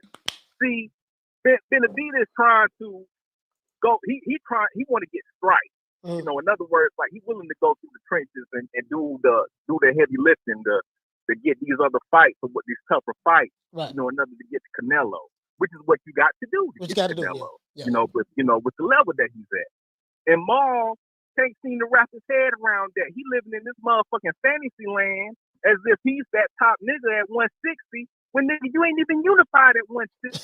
Motherfucker, when Canelo was at 160, he got damn unified. He beat the damn top dog at 160 with some Triple D at the motherfucking time. So Benavidez, he got damn knocked out Triple G and Daniel Jacobs or whatever. He was like, shit, hell, I'm not got the top dog at 160 already. So let me go ahead and move to 168. And then, here come the other niggas goddamn saying that, oh man, here you go, he's ducking goddamn, Canelo ducking Jermall Charlo, you know what I mean? But hell, Maul ain't damn never even tried to damn unify yet. How the fuck you gonna damn justify being the champion at 160 when you ain't even damn have no unification yet? You've been up for 5 fucking years. Not only that, but you had an opportunity to fight Canelo in 2019, and according to the reports, your management team, Al Heyman, them turned the fight down. So that kill all of that about who ducking who and stuff like that. My thing is, like I said before, Pete Johnson, If you tell me your fighter is King Kong, he better be fighting fucking Godzilla.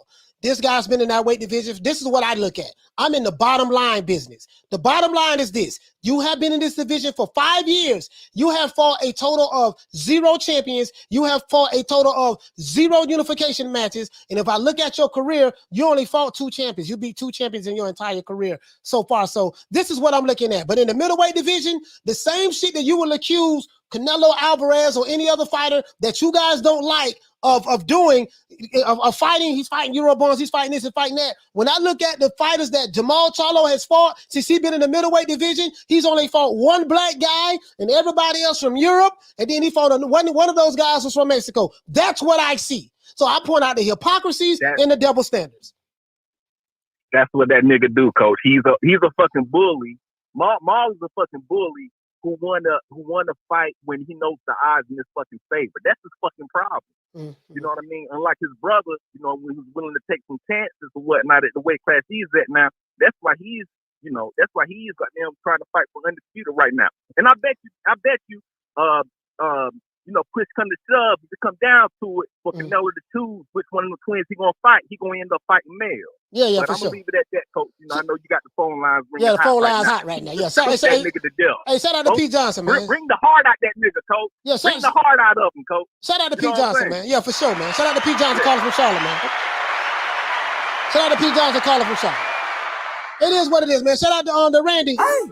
For dropping that half a bam dub on your boy. Hey, Leroy. Super chat received. Playtime's over, boy. He said, Coach, I'm afraid to say, but you might have chased away the fanboy lunatics in the narrative chasers. He say, dial it back, and all the callers seem level-headed now. Poor Paul Pierce had to sit through that. Yeah, Paul Pierce is trying to defend him, though. Paul Pierce is trying to defend Jermall. Yeah, he said he want to fight everybody, but everybody saw his energy was too passive. Like his energy was. Caller, what's your name? Where you calling from? It's Jay from the Bay Area. Jay from the Bay Area. Talk to me, fam. What you want to talk about? Yeah, I wanted to ask you. I don't really agree with what Mike was telling Charlo. I mean, about the whole instigating and trying to get him to cuss out Benavidez and how it used to be. I mean, if you take a look at Canelo's career, he's not really like that. So I wanted to ask you, what do you think the difference is? The difference is Canelo is in a position to where he can do whatever the fuck he want to do. He has a different standard. He's held to a different standard than anyone else. That's what it is. You can't compare anybody to, Canelo don't move like this. Canelo is the face of boxing. So when you're the face of boxing, you can do what the fuck you want to do. Everybody can't move like you because they're not in Canelo's position. So that you can't even compare that. I get that, but I mean, like, before that, like that's never really been Canelo's manners. He's always been quiet. He's like, I don't really talk shit outside of the ring. Okay, I'll talk my shit inside of the ring. And I mean that attitude, if he's kept that attitude for so long and it's gotten him to the point where he is now, like, do you think that fighters really need to be cussing out the opponent, creating all this drama for them to be great? Well, it has nothing to do with being great. You know, what the thing is, you're trying to hold people to the Canelo standard. Again, what Canelo can do is what Canelo can do. Canelo has a whole country behind him. Canelo came up, he had a machine behind him on De La Hoya promotion. So you can't compare, you can't say, well, Canelo did this, everybody else should be doing the same thing. You're comparing apples and oranges. Both of them are fighters, but, you know, Canelo is Canelo. Even before he became this mega guy that he is right now, you just can't compare. Some fighters have to do certain things in order to get fights that other fighters just don't have to do. It's a double standard. It is what it is. That's the reality of the situation, sir. But that's what it is. But shout out to Jay from the Bay Area, man. Thank you so much for calling in, fam. All right, man. Yes, sir. Good looking, bro. Yes, sir. Yeah, man. Yeah, you can't. Listen. We can't sit back and say this is what Canelo do. Canelo is in a special place. That's the fact of the matter. When Mike Tyson was boxing, he was in a special place. Buster Douglas could not do what Mike Tyson can do.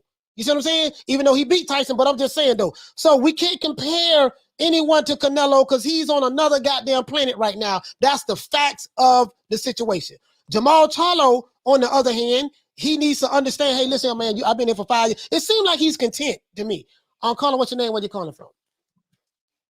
Hey, Coach, how's it going? My name is Juan. I'm from California. What? California. What's your name, fam, again? My name is Harm. Harm. Okay, Harm from California. Talk to me. Yeah, no, man. You know what? I think when Deanna Jacobs called out Charlo back when he was still with PBC, I think PBC was afraid because of what Deanna Jacobs did to Kid Chocolate. Okay. So that's why you know, go ahead. Sorry about that. No, I honestly, I think after that point, that's kind of when the PBC kind of stopped putting all their top guys, top dogs against each other. Oh, yeah, I don't know, man. Whatever they got going on, so be it. You know, all I know is, you know, from a Jermall Charlo situation, you know, we see certain fighters are able to do certain things. It seemed like I can't speak for all of the fighters, but some fighters seem like they are content with the way things are going. And if they are, that's fine. You know what I mean? My whole thing is, don't tell me this guy is something that he's not. He's clearly something. He's clearly not what you guys say he is. There's nothing lying about him. He's not a lion. Don't tell me he's the biggest, baddest guy in the middleweight division. He has improved it. Mike Tyson said that. He said, yes, I believe that you the baddest guy, but you gotta prove it. See, when you prove it, that's how you clear all doubt. But shout out to Harm calling from California. Salute to you, fam. Salute you for calling in. Phone lines is hot. Phone lines is hot today. Canelo ain't fought him yet. That man had 20 other fighters he could have fought. Y'all still talking about fucking Canelo chasing this one dude. If he ain't want to fight him, stop crying and go fight the other goddamn champions. Caller, what's your name? Where you calling from? Yo, Coach, it's David from Maryland. What's good? David from Maryland. Calling. What's going on, fam? Talk to me. Yeah, so I thought it was. I watched the interview that Tyson did with Charlo, and I thought it was hilarious. First off, when Paul Pierce almost choked and died, that shit was funny as hell. And then, yeah, that shit was. Right? And then, yeah. But honestly, man, like Mike had a point. I think that in order for you to get the fights that you want and show that you really want the fight, you got to call people out. Right. And you, regardless of what the backlash is, what you think can happen, like you just gotta make your presence known. And closed mouths don't get fed. Remember, B-Hop gave Andre the same advice. Yeah. So, see, what the caller was confusing is this. He was saying that because Canelo is quiet, this is the way to go to get the fights. But he ain't got to do with Canelo. He's not Canelo. He's not Canelo. This is what he's failing to realize. He's not Canelo. So, exactly. So Charlo, as much shit as you guys, and Mike Tyson said, he said, listen, man, I'm giving you an opportunity. You got millions of people watching this. Let everybody know who you want to fight. And he gave him the floor, and he was like, yo, he said, this Jermall, the hitman Charlo. Y'all know what it is. Get at me. That's all he said. He said, listen, man, he was telling them to talk. Say it. Giving them the platform because, listen, he said, I just thought that was what you niggas wanted to do because y'all talk a whole lot of shit. So he know that they talk a lot of shit. So this is your platform, your opportunity. Show the people because the people have been criticizing you prior to you going on that show. Now, once you went on that show, you cleared all doubt what we always thought. So, listen, right. David from Maryland, thank you for calling in, my brother. Shout out to David, man. Nah, no doubt. Yeah, man, you cleared all doubt. You cleared all doubt with me. And right now, there's no doubt. This nigga's scared. There's no doubt with me. Shout out to Rick for dropping them $2. Bam, super chat on your boy. Hey, Leroy. Super chat received.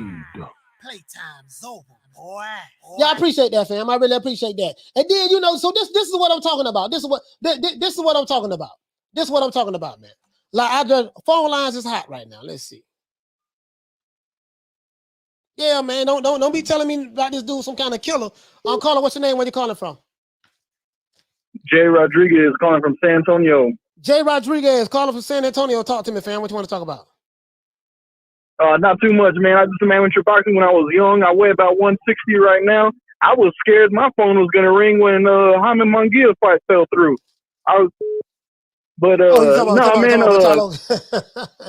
Yeah, he's picking up a whole bunch of nobodies. I'm a nobody. Yeah, man. But Tyson goes off a lot of energy. Like when the other guy, Ryan Garcia, when he was on there, he was yelling people's names. He was up there getting hyped. He had Mike Tyson going. You know what I mean? And we sat up here and had to watch Charlo sitting there with his tail between his legs, and it kind of worried me, man. That's not how Texas rolls. Yeah, man. I mean, you know how I feel about Ryan Garcia. Ryan Garcia be pulling out a fight, so he pulled out a 3 last year. But yeah, but I get what you're saying though. Mike just wanted him to call the names. I had that in it. See, what I didn't like about that interview, I did not like Jermall Charlo's energy. He was very timid. I'm looking at his body language. He was very timid in the interview, very timid, and the Mexican monster. Every time Mike Tyson would talk about the Mexican monster, David Benavidez, he said, "Yeah, man, look like don't nobody want to fight him." Oh man, why you keep bringing his name up?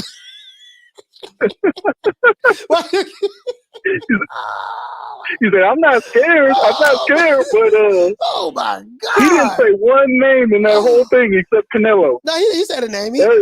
But this what he also said in that interview. He said that I'm just gonna continue to wait on Canelo. He said that in there too, that he was gonna wait on Canelo to get that one big fight. He said he want to move up to 168 just specifically to fight Canelo. So I want you guys to hear this. Hey, Jay Rodriguez, thank you for calling in, my brother. We got other yeah, man, appreciate it. Salute, fam. Salute to Jay Rodriguez. This is what I want you to hear.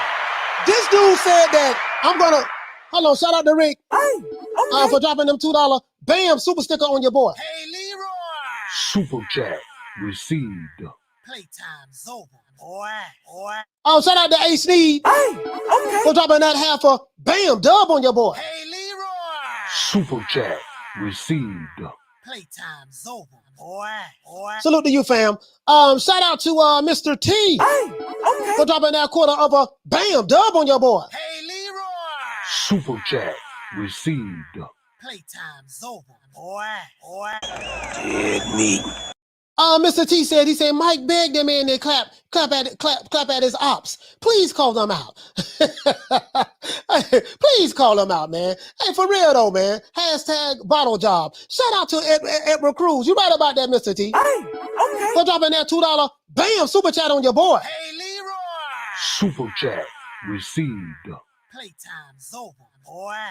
He said Jermall told Mike to call dudes out for him. You call them out. They know what it is. They knew who I want. You call them out. Oh, man. Boy, this shit right here, boy. Jermall Charlo? Caller, what's your name? Where you calling from?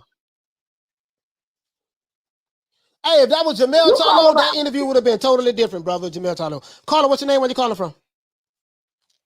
Calling from Texas. What's your name? Fabian. Fabian, caller from Texas. Talk to me. What you want to talk about? Yeah, man. I think the younger twin, I think that one is ready to fight anybody. But I think the older one, because I watched the interview yesterday, I don't think that dude want to fight anybody. But he's just waiting for Canelo to get that big paycheck, man. Yeah. I mean, basically what he said in the interview was he want to move up. His goal is to move up to 168 and fight Canelo. And then Mike Tyson said, fight the Mexican monster. He said it right after that, because just in case he don't get Canelo, fight the Mexican monster with David Benavidez. And David Benavidez and Jermall Charlo are with the PBC, as well as Caleb Plant. And then that's when Big Charlo said, man, why you got to bring them up? You know what I mean? He hitting Paul Pierce. Man, he instigating. Of course he instigating. Don't you want to fight? You said you want to unify. You know what I mean? If you move up, listen, you chasing Canelo at 168. He's going to come back down to 168.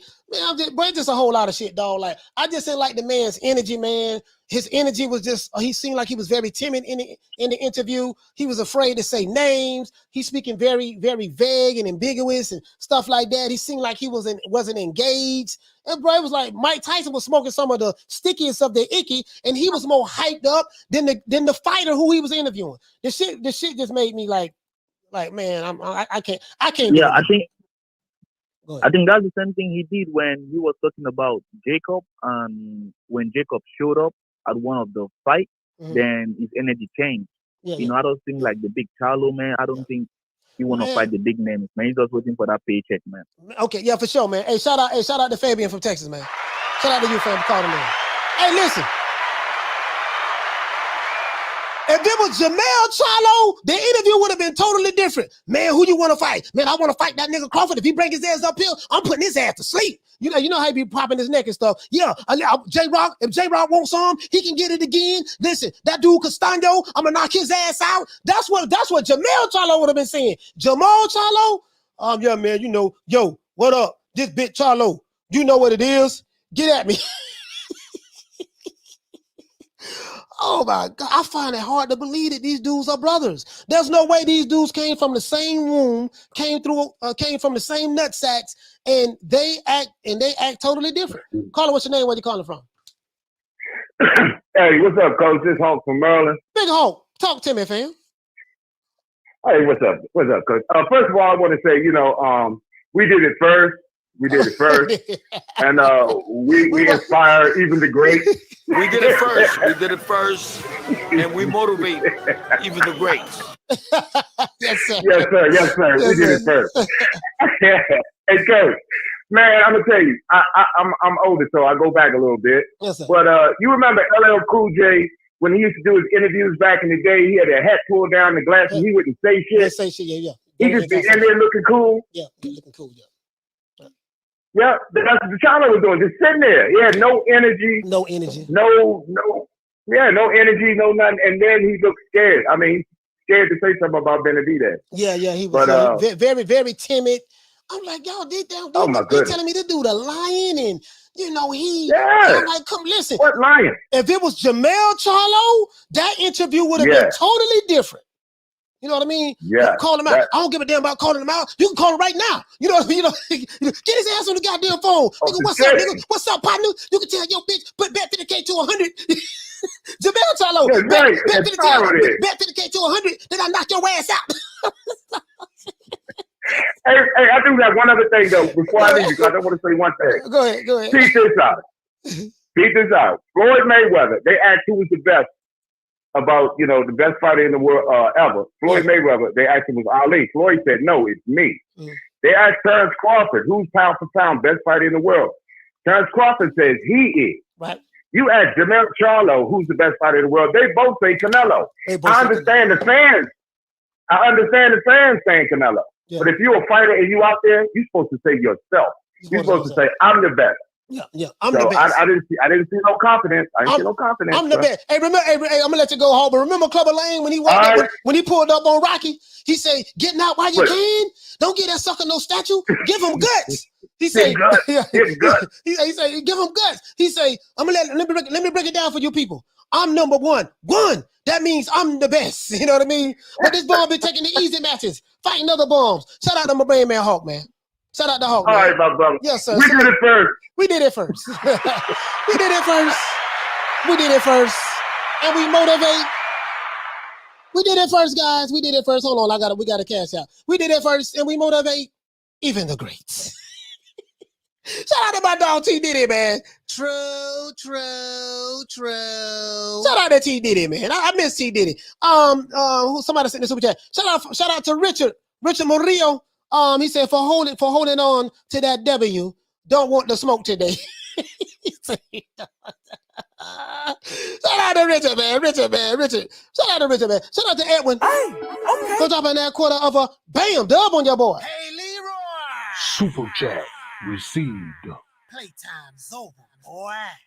He said, Coach, when Floyd was pound for pound, Canelo didn't sit on his hands waiting for a handout. He fought by 25. He had Laura, Floyd, Trout, and Cotto to be where he is. Yeah, he put the work in. Again, I'm not saying that I agree with everything that Canelo has done, but dude, when you look at the guy who you are comparing him to, the guy you comparing him to ain't doing shit, dog. Nigga been in the division for 5 years and he's fighting, and you say, well, the other guy don't want to fight black fighters. Okay, but Jermall Charlo ain't fighting no black fighters.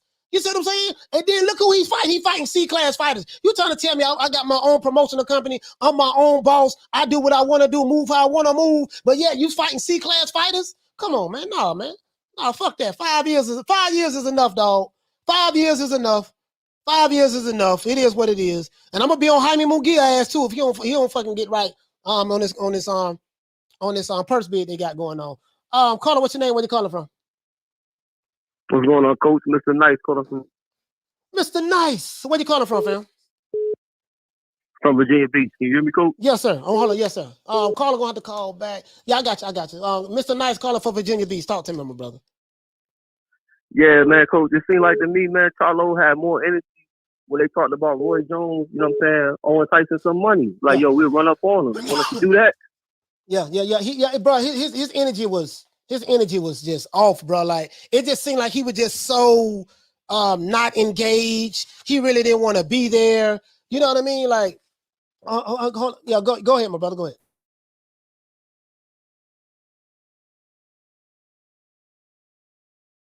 Thing to try to get Charlo back up there. Like, yo, call out who's next. He like, I want everybody. He like, well, who? Who? Be specific. Well, who? Be specific. Who exactly do you want? Be specific. Who? Well, I don't, well, they know who it is. But that shit pissed. Let me show y'all that shit again. Hey, man. Hey, listen, that's all you want to say, my brother? Mr. Nice? Yeah, I got one more thing, Coach. Say, man, hey, keep doing what y'all doing, man. You know what I'm saying? Let's go, champ. Yes, sir. Let's go, champ. Shout out. The Mac Mob in the building. Shout out to Mr. Nice calling for Virginia Beach. Salute to the brother. The Mac Mob in the motherfucking building, man. Mac Mob, what's going on, bro? Shout out to the Mac Mob. Hey, okay. For dropping that half a bam dub on your boy. Hey, Leroy. Super chat received. Playtime's over. Man, that shit, hey, man, he said great show. He said these new generation of fighters are scared of greatness. Bro, listen, hey, Mac Mob, this what this new generation of fighters doing right now. I can't wait to play a hate on him. I got a whole show I'm gonna do on this dude. I actually do cuss a little. Do you? Also, yeah. What's your favorite curse word? Probably fuck. This what they doing. This what they doing right here. Oh, I'm gonna rip him a new one. Oh my God, I'm gonna rip him a new one. He's a kid. Give him a pass, coach. Man, damn that. Ain't nobody getting no goddamn passes. Everybody can get it. Nobody getting no passes. Caller, what's your name? Where you calling from? Jamie from New York. We say Davey? Jamie. Okay, Danny from New York. Talk to me. Okay. Jaime, Jamie. Jaime. How you doing, coach? Jaime, how you going, my brother? All right. I'm good. I was watching that interview with Mike Tyson and Charlo. That kid did not look very comfortable sitting there, man. He didn't want to be there. No, he didn't want to be there. He looked nervous. I'm telling you, coach, I realized he's soft. And he should change his name from the Lion to the Clown. Because straight up, he's a clown, man. Yeah, he's looking for this big money fight, and he's not putting in the work. You know? You gotta get on Canelo's way. You gotta earn it, man. This is my thing. This is my thing. Yeah. Forget Canelo. Canelo is one person. One person. Yeah.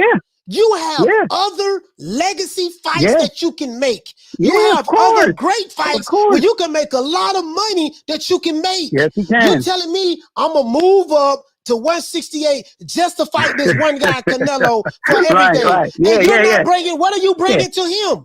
You listen. Exactly. This what get me. This what get me by the interview.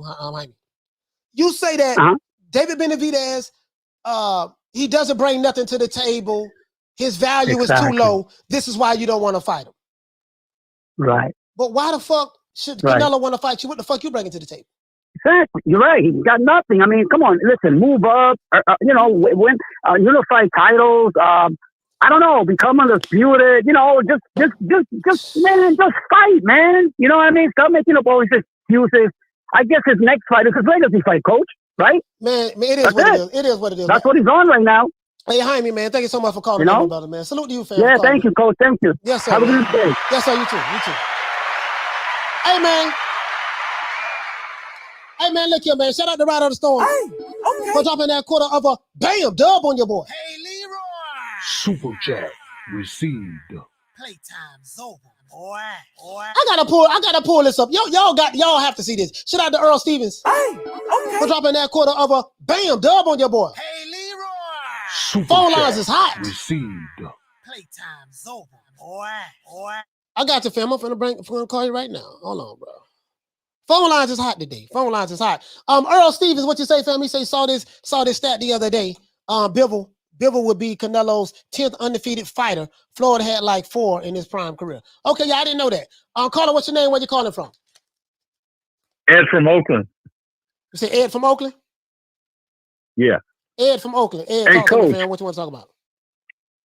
this whole Charlo thing, you think because of all this backlash that Charlo been getting, I mean, even Blue Blood done turned on the boy. Yeah, I'm finna you play think that now. finally, I'm finna play that now. He'll man up and just say, fuck it, bring on Benavidez? Because the way I see it, everybody's bitching about the Triple G fight in September for Canelo.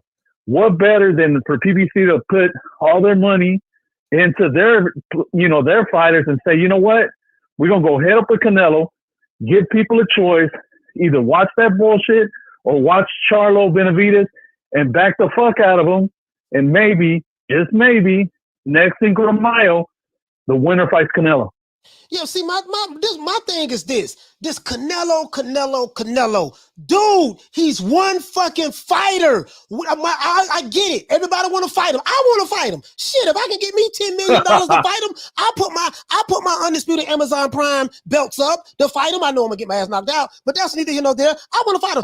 But dude, do not sit around. You're not getting better fighting C-class fighters. If you are a champion, you are supposed to be fighting other A-class fighters. That's what Marvin Hagler did. That's what Sugar Ray Leonard did. That's what Mike Tyson did. That's what Pernell Whitaker did. That's what Julio Cesar Chavez did. That's what Salvador Sanchez did. Azuma Nelson, Ken Norton, Ali. The list goes on and on and on. Sugar Ray Robinson. You don't just sit around and wait on no one goddamn fighter.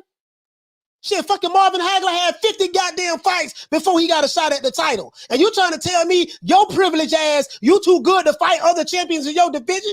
You too fucking privileged to step out there and say, look, I want to fight these other great guys in order to build my legacy and make me become more of an attractive star in the sport of boxing. You scared to boost yourself up to test yourself. These other guys did it who came before you. You scared to do it. You just want to sit here, fight Dennis Hogan's and hog head cheese and this duck, that cherry, that cherry. You want to fight these dudes and say, I'm gonna wait to move up to 168 to get the Canelo fight. Man, sit your ass down somewhere. Man, shout out to Ed Carter from Oakland, man. Salute to you, fam.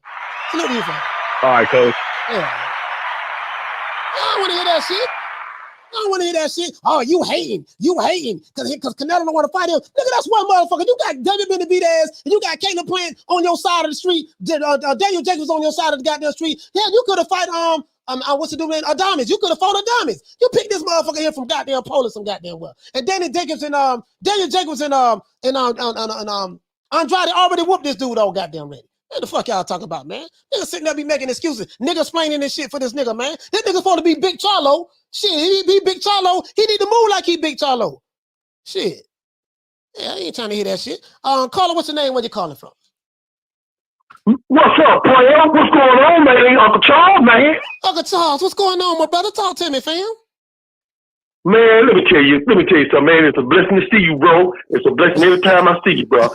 I just want to say this. Let me just say this, bro. Let me tell you something. I ain't give a damn about these goddamn Charlo brothers. They was bad when their ass was little, and now they bad when they grown. See, them the kind of twins that come over your house, kick a hole in your wall, and you look at the hole, and you see the whole downtown. And then these some badass twins.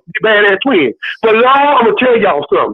Y'all, this pay-per-view, it don't get out of goddamn control. If you want to pay pay-per-view, come on down here to Birmingham. You can pay $10 for a shootout. Or you can pay to see two girls that thought they had their wigs on tight and they didn't. You can check that on out too. And then if you want to get one of them big old pay-per-views, you can come down here and see two crackheads fight each other in front of the package store when they know when the crack goes up in the air, one of them ran over by a car. This is what I'm talking about. I don't care what the Charlo brothers did, but I'm going to tell you who's making me real sick. Canelo. Here it is. You whooping ass at a wholesale price. But you know what you worried about? You worried about Mayweather who whooped your ass. I never seen no worried about the ass when he got his ass whooped, but he worried about the ass he. I don't get the shit. I don't get it at all. But I'm gonna just tell you something. I'm gonna send this all out in closing. Let me tell y'all something out there. Black people, especially my family. Listen, do not invite badass twins over your house. Let me tell you something, man. They turn my damn house into Berman Bailey for damn circles. I got brown stuff on the wall. I don't even know what that is, and I'm not gonna even touch it. And that's all I got to say, man. Don't anybody over your house, you ain't gonna have no damn house. And man, I appreciate you, bro. Yeah, shout out Uncle Charles, man. Uncle Charles crazy the motherfucker. Shout out to Uncle Charles. Uncle Charles crazy the mofo, man. That's my dog. Shout out to Kenny Slim 501. For dropping that quarter of a bam dub on your boy. Super chat received. Playtime's over, boy.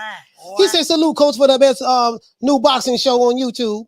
And the livest chat. Mike just stopped short of calling that boy the P word to his face. Bro, oh my, bro, hold on. I gotta show y'all. Matter of fact, let me show y'all this. Matter of fact, hold on, guys. Hold on, we're gonna accept calls, but wait a minute. I gotta show y'all this. Cause I'll be doing y'all in a disservice if I don't let you hear this. I was shocked. Now, all you guys who were calling me coons all the time, sell out and all that stuff there. Okay, well, how do you feel about Blue? How do you feel about what Blue gonna say right here? Blue, talk to him, Blue. I do not own the rights to this materials for educational purposes only. Here we go. Fight with Demetrius Andrade, but these are the level of opponents that Jermall Charlo is fighting. They're saying that they have no interest in negotiating a fight with Demetrius Andrade, but these are the level of opponents that Jermall Charlo is fighting. This is unacceptable. He's going to be 30. Jermall Charlo is going to be 32. He's going to be 32 in May. And he's fought a total of 2 world champions in his entire career. At 31. And this is why Canelo Alvarez laughs at Jermall Charlo and everybody else involved that keep calling for Jermall Charlo to fight the likes of Canelo Alvarez. This is why Canelo Alvarez laughs. And this is why Canelo Alvarez says, I'm doing everything and you guys just want me to, you want to do nothing and sit around and wait for me to fight you. Ain't that something? He said this man has fought 2 champions. He's 31 years old. He's only fought 2 champions. And he did that in the junior, and he did that in the 154-pound division. Blue Blood said it. This LDBC. This King LDBC. This Pro PBC. This the Pro PBC King LDBC guy. This is what he's saying about Jermall Charlo. Is he a coon too now? Is he a Uncle Tom now? Is he a sellout now? Just ask. That's amazing. May 19th, Jermall Charlo will be 32 years of age. He has 32 fights, and only 2 of them are world champions. There you have it. There you have it. There you have it. Yeah. I got the receipts now. I come with receipts. You know me. Yeah, I come with the receipts, boy. I don't even fucking play. Caller, what's your name? Where you calling from? What up, Coach? It's Carlos from California, man. Carlos from California. Talk to me, fam. What you want to talk about? Hey, man, I'm just wondering where all these Charlo dick riders are at, man. Ain't nobody calling defending his little fucking show he put on with Tyson, man. Man, them niggas, they in hiding right now. Right now, the Charlo, the Jermall Charlo, not Jermall Charlo. We fuss with Jermall. The Jermall Charlo Defense Fund is on lockdown right now. We know officially that Jermall Charlo is officially a part of the PBC Witness Protection Program. We understand this. We saw him on Mike Tyson's Hot Boxing with Mike Tyson yesterday. We saw how he was talking, how his energy was. He was very timid. That energy was not there. He didn't want no smoke. Go ahead, my brother. Nah, he did not want no damn smoke, man. And all his fucking fanboys turned into fucking polar bears, and they're all hibernating all of a sudden. But anyway, that shit was hilarious when Mike Tyson said, "Call your names out." And Mike Tyson was like, "Say the names, man." But Mike Tyson was so frustrated as fuck. Maybe he'll say some fucking names, man. That's all I got, Coach, man. Yeah. Go ahead, man. You had me cracking up. I was laughing at the same thing. He was like, "Say the names." He's all grabbing his head and shit. Like, come on, man, say the names. Man, why you put that kind of pressure on me, man? Shout out to Carlos, man. Shout out to Carlos, man. Shout out to Carlos, man. Round of applause. Round of applause. Shout out to Rider of the Storm for dropping that $2 bam super chat on your boy. Hey, Leroy. Super chat received. Playtime's over, boy. He said Blue looked like he was stabbed in the heart. Man, listen, with Blue Blood Sports TV, King LDBC, Pro PBC representative, criticizes Jermall Charlo, a PBC fighter, you know Jermall done fucked up. Bruh, that's a cardinal sin to criticize anything PBC on that side of the fence. Not all, but some. Not all, but some. This nigga's scared. My jawbone, my jaw was like this. I couldn't believe it. I'm like, damn, this is Blue saying this? Not Blue Blood Sports TV, not what's up, YouTube? It's your boy, Blue Blood Sports TV, back at y'all with another, not that guy. Call him, what's your name when you call him from? Come on, man. Block Boys Entertainment in conjunction with Lines Only. What's up? Right, boy, talk to me, man. It's my dog. Man, you know it's bad when Steven Espinoza had to hop on boxing Twitter and do fucking damage control with us. Cops all them pleas on how Maul couldn't get the fight. They was offering deal after deal. And I was like, man, look, y'all just need to, put more money into it. But at the end of the day, Mo, I remember I told you months ago that they put a gag order on Jermall Charlo, that he can't talk no more about his fight. Oh, wow. Hold on. Wow. What you mean they put a gag order on him? He his own boss, They right? put I told you he's not going to mention no more about Benavidez and all that, because what's happening is it's putting pressure on Al to make these fights, and Al don't want to make these fights because they're not, whether people want to believe it or not, EDC is really holding fast on the cinnamon business. They really want that cinnamon money. So they're not going to let them O's go no motherfucking way.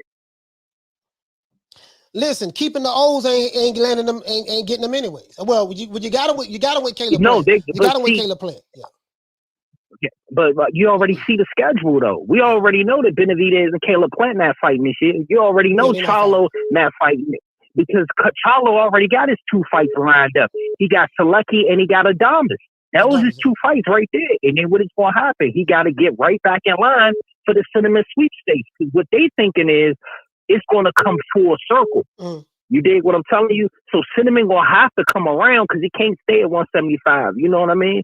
So what they doing is we still going to protect Charlo O. We still going to protect Benavidez O. And we still going to put a bid in for Plant to run it back. But, that's the reason why Charlo couldn't say shit. He got that gag order on his ass. And it put too much pressure on PBC to make a Benavidez Charlo fight. They're not trying to make that fight. They're not interested in making that fight. And Charlo don't pick his fight. That's why I always, remember what I told you day one? They need to just shut the fuck up because they don't have no say-so on what goes on. But see, this is the thing too, though. I don't think Charlo even want the damn fights. Hey, Jermall, how come ain't no gag order on Jermall, though? Ain't no gag order on Jermall. Well, the reason. Well, we know that Mel and Maul is 2 different type of attitudes. That's the reason why they got into it with AB and motherfucking Fat Boy when they was on the card, because Mel is more high tempered. Maul is laid back. They definitely 2 different. I remember Tony said the same things. Like, man, you ain't nothing like Maul is just a little different. Yeah, it is what it's gonna be. Yeah, they different. But I ain't trying to. But at the end of the day, Mo, like, it's gonna be what it's gonna be. And I mean, in all fairness, Charlo don't pick his fights, and they got that gag order, and that's just what it is, Mo. But they all in that cinnamon business. They not gonna have no fights, because CBC definitely want to try to get back in that motherfucking cinnamon sweepstakes 2023. That's what they banking on. But I'm out, Mo. All right, man. Shout out to Ron Boy Fresh. Shout out to Ron Boy Fresh for sure, man. Shout out to Jonathan for dropping that $2 bam super chat on your boy. Hey, Leroy. Super chat received. Playtime's over, boy. Jonathan say Blue Blood had a euphoric moment. Yeah. Absolutely, bro. I was shocked. I'm like, this can't be this got to be a clone of somebody. This can't be Blue. Carla, what's your name? Where you calling from? Hey, what up, Jerome from Ontario. Jerome from Ontario. Talk to me, fam. What you want to talk about? Hey, man, I ain't gonna lie. I got a different sense. To be honest, I wouldn't say Jermall Charlo is he's scared to fight nobody, but he definitely could have been more persistent in that interview with Mike Tyson. But More don't think assertive. he afraid of him. More assertive. Could have been more assertive. Yeah, way more assertive for sure. He could have been way more assertive. He definitely was a little too laid back, but I do think he's a dog when he's up inside that ring. You know what I mean? I do think he's a dog, and I do think he takes care of Benavidez. I don't think he's fucking with Canelo though. Not at all. Fuck no. Well. Apparently, we'll never find out at the trajectory that it's going.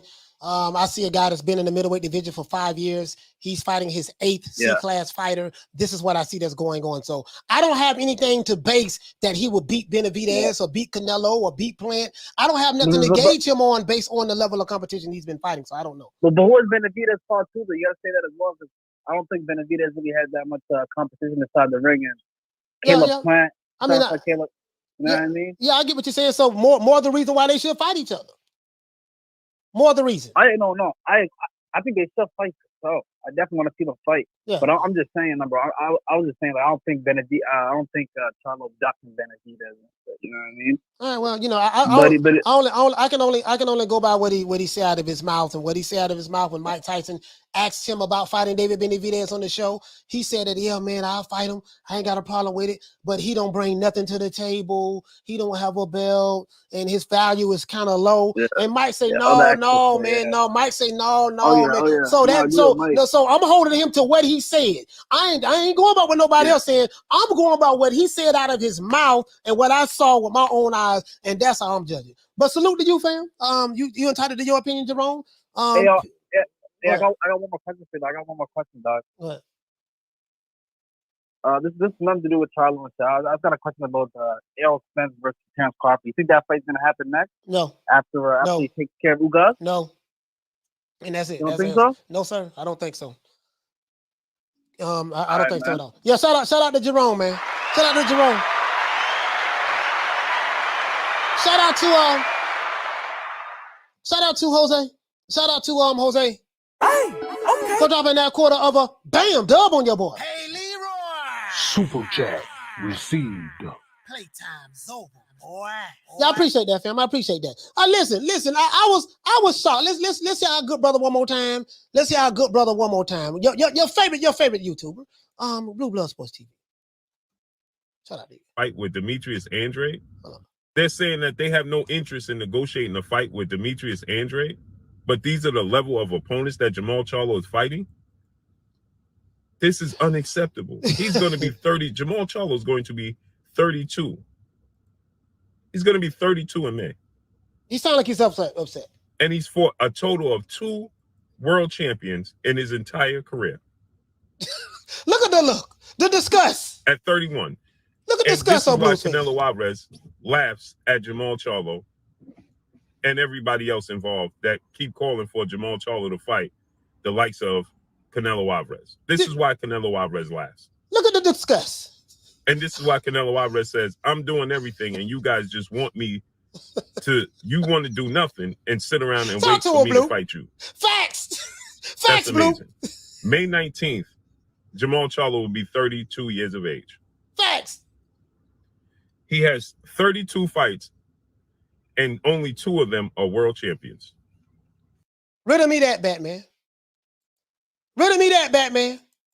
Rid of me that. Rid of me that. Rid of me that. Let's see. Shout out to Jaime Nieto for dropping that quarter of a bam dub on your boy. Hey, Leroy. Super chat received. Playtime's over, boy. He said Jermall fighting Selecki, who lost to Andrade and Jacobs. Jermall leftovers. Charlo. Why wouldn't you say why wouldn't he fight Laura? Yeah, Laura's there too right now. I think Laura's there right now. I think Laura has the WBA gold or something like that, if I'm not mistaken. Caller, what's your name? Where you calling from? What up, Coach? You got a bad connection, bro. I can't hear you. You went out. Can you hear me now? Yes, sir. What's your name? Where you calling from? What up, Coach? This is Roach from H-Town. Roach from H-Town. Roach, man. Talk to me, fam. What you want to talk about? Hey, man. So, I feel like I got to say this every time I call in about Jermall Charlo. Hey, you know that Jermall, Charlo is named my boys. You know what I'm saying? Yeah. But, bro, this is downright ridiculous, bro. This is downright ridiculous. So, you don't want to make no deals with Demetrius Andrade. You holding out to fight goddamn Canelo, and you're fighting Suzuki. I know that's not his name. Like you say, he's being facetious. But you sitting here fighting a dude named after a motorcycle, man. Man, come on, man. Listen, I just did not like his energy in the interview. Because I'm imagining if it's Jermall Charlo, that's a total different interview. Yep. Mel, they might have would have had to calm him down. Look here. I don't give a fuck what that nigga talking about. He talking about if Crawford bring his ass up here, I'm gonna knock his ass out. I'm a knockout artist. I don't even know what they talking about. And who else you say calling me out? Who else you say calling me out? I'll call him right now. Like Jermall, total opposite. Jermall, the total opposite. Yep. He talk too much. Yeah. Or he say too much. But it's like, bro, this is my thing. We didn't try, as boxing fans, as wanting to see the best fight the best, we tried to hold our hope for Jermall Charlo. Because just like I'm pretty sure we can agree, anybody can agree, no matter how you feel about him and what he does, he's an exceptional talent. Which is where the disappointment comes from. That's what that's exactly where the disappointment comes from. Because it's like people are like, man, we know this dude good. He got it in him, and that's where the disappointment comes from. Because people know and feel in their heart this guy's good, but he's not living up to his potential, and he seems as though he's content with it. To me. Yep. He seems like he's content with it. That's the frustrating part about it. Like Mike Tyson said that Paul Pierce said, man, I believe that you are the best in the division. And Mike Tyson said, I believe he's the best as well. He said, but he has to prove it. That's what he said right after that. I believe you're the best, but the only way we are going to know, the only way you're going to have to clear all doubt, you're going to have to prove it in the ring. That's what Mike was saying. Yep. And Mike Tyson is the perfect person to say that. Because, when he was on his reign of terror, everybody was saying this and saying that about him, but it was like, bro, you knocking out Stevie Dookie and shit like that. So it's like, bro, we can't do that to you. But, I just wanted to call in on that, just state my complete disdain and disappointment in my Houston brother. And, keep it going, Coach. I'm still locked in, and y'all get some lights up, man. Man, shout out to my brother Rose from Houston, man. Rose be keeping it real, man. Rose be keeping it real, man. I was just like, damn, I wish I was Jermall Charlo. If I was Jermall Charlo, if that was Mel, boy, Mel would have been like, look here, you tell your bitch and her partners. You know how Mel do it. Look here, hey, hold on. We gotta get to the you know how Mel do it. You tell look here, who you want me to call out, Mike? Who you want me to call out? Oh, you tell that little nigga, if he bring his ass up here, the 154, his ass getting put to sleep. Man, listen, Jermall Charlo is mad right now. He's somewhere mad right now. He pissed off right now. What he mad at, we have no idea. But he's somewhere pissed off right now, Jermall Charlo. I can promise you that. Well, I can promise you that Jermall Charlo pissed off right now somewhere. Somewhere he mad at the motherfucker, cussing the phone out, popping his neck, smacking. My dog, Jermall. Hey, hold on, here you go. Me and my brother, just, it's smooth, get away with it. It'd probably be a fight right there. Like, but we ain't finna talk about it. We don't gotta be like, this is beautiful. I like that. As soon as you see that, we locked in. This is beautiful. God, who you want to fight again? Man, I want to fight the best out there, the best in the world. Let's just get in there. We don't got too much longer. I'm 31 now. No, you got a lot of time. Too much longer. Challenge would say, hey, no compassion. Okay, no. Hold on. I gotta find the one where he say, yo, what up? This Big Charlo. Hold on. He said, name who you want to fight. Hold on. I gotta find that, bro. Boy, you got that energy, just that energy, bro. That shit didn't even sound convincing to me. Yo, what up? This Big Charlo. This it right here. Hold on. Hold on, pull this up. Hold on, let's pull this up, man. Let's pull this up. Bro, it was just the energy, dog. The energy. I was like, this nigga look like he's shaking like booty meat. What the fuck is going on? What in the heezy? I said, hold on. Here you go right here, dog. I gotta show y'all this. Just the energy, dog. Look how he looking at Mike. He looking at Mike like, man, what man, you ask me all these goddamn questions, dog. Monster. Oh, everybody's scared of him. Nobody's fighting him. We box. We're not scared of him. He talking about the Mexican monster. They call he was calling David Benavidez the Mexican monster. Hold on, guys. Hold on. We got to get back to this. That shit was hilarious. Hold on. Hold on, guys. Hold on. Caller, what's your name? Where you calling from? Hey, Coach, this Roach, one more time. I had to say one more thing. What's that? Hey, I just wanted to say, until Jermall Charlo fights somebody like Marvin Hagler or Roberto Duran or Ira Blackley, don't ever call yourself the Hitman again, because don't nobody call you that shit but yourself. Yeah. I'm about to get off your line and put it up. The Hitman. The Hitman. Yeah, shout out. Hey, shout out. Shout out to Rose, man. Shout out to Rose, man. They hit me. Shout out to Rose, man. They hit me. Bro, it was that one part, bro. He say, tell him who you want to fight. Tell him. He say, yo, I got to find that promo. No human on earth. Please call these people out. Listen. Here you go. So Mike say, please call him. Mike begging him to call him out, too. Mike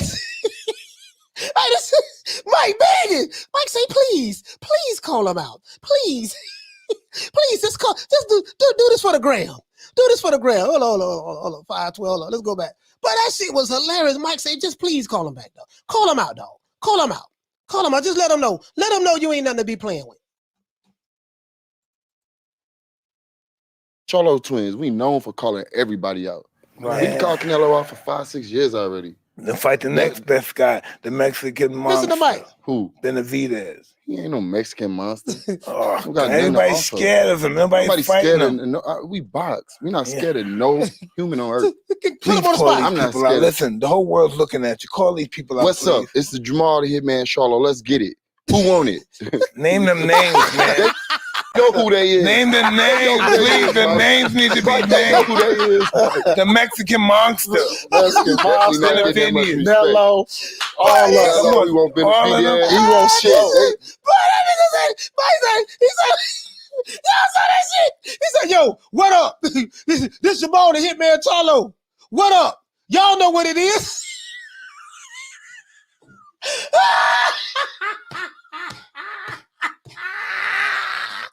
Woo! Boy, that shit right there, boy. Hey, shout out to Jamie Nieto for dropping that quarter of a bam double, your boy. Hey, Leroy. Super chat received. Oh, this nigga. He said Jermall tripping if he think this gets him closer to the Canelo fight. He not trying to fight a real challenge. You know he gonna keep crying about the Canelo payday. But this bum is taking the easy matches. Fight another bum. Mike say the name, man. Say the name. Bro, that shit. Bro, does this, let me ask you a question. Were you convinced? If you are a diehard Jermall Charlo fan right now you know how we rock with Jamel. We rock with Jamel. We know this, right? But if you are a diehard Jermall Charlo fan right now,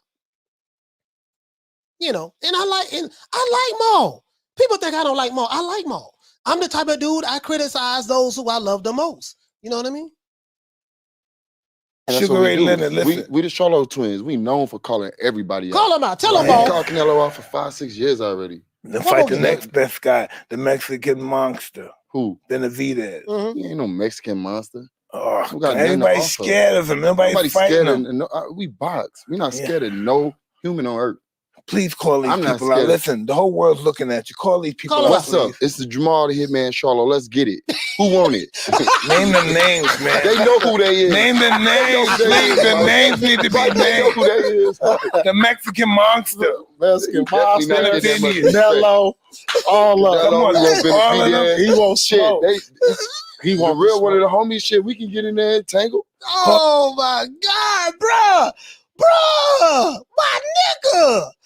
Oh, bro, he never should have did that. That's going to be a commercial. That's going to be a commercial for when you want smoke. This is how you ask for the smoke. What up? This Jermall the Hitman Charlo. Y'all know what it is. Get at me.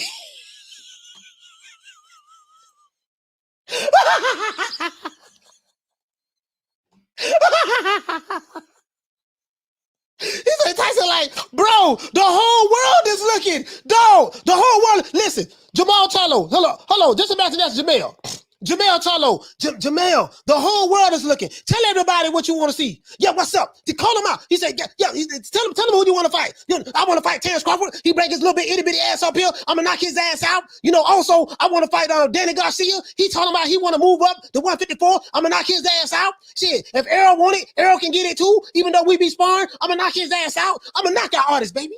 This is what I do. As a matter of fact, Lubin, if he wants some, he can get it too. Because Jermall Charlo, he gonna be rolling his neck like this here. You know what I mean? I'm gonna knock his ass out. What? You know what they gonna do? What? Hey, listen, Maul, who you wanna fight? Yo, what up? This Jermall the Hitman Charlo. You know what I mean? Y'all know what it is. What? Come on. Oh boy, if that was Jermall, oh my, I was crying for Jermall. I said, damn, I was Jermall Charlo. Damn, why Jermall couldn't be, why Jermall couldn't be, why he couldn't be interviewing Jermall? Bro, you know it's something, bro. Bro, you know it's something when Blue Blood Sports TV criticizes Jermall Charlo. This is King LDBC. King Pro Represent PBC. Bro, that's whew. Lord have mercy. Lord have mercy, man. Lord have mercy. Sit your $5 ass down before I make change. Oh, now you went on Mike Tyson shit looking like OG Pretty Thug. The fuck? Fuck you all rolling up on 4 cars? Huh? He must don't know. He can't know. Huh? He can't know. Mike, like, you better say the names. Nigga, say the names. Listen, that's all I heard when he was talking. That's what I heard.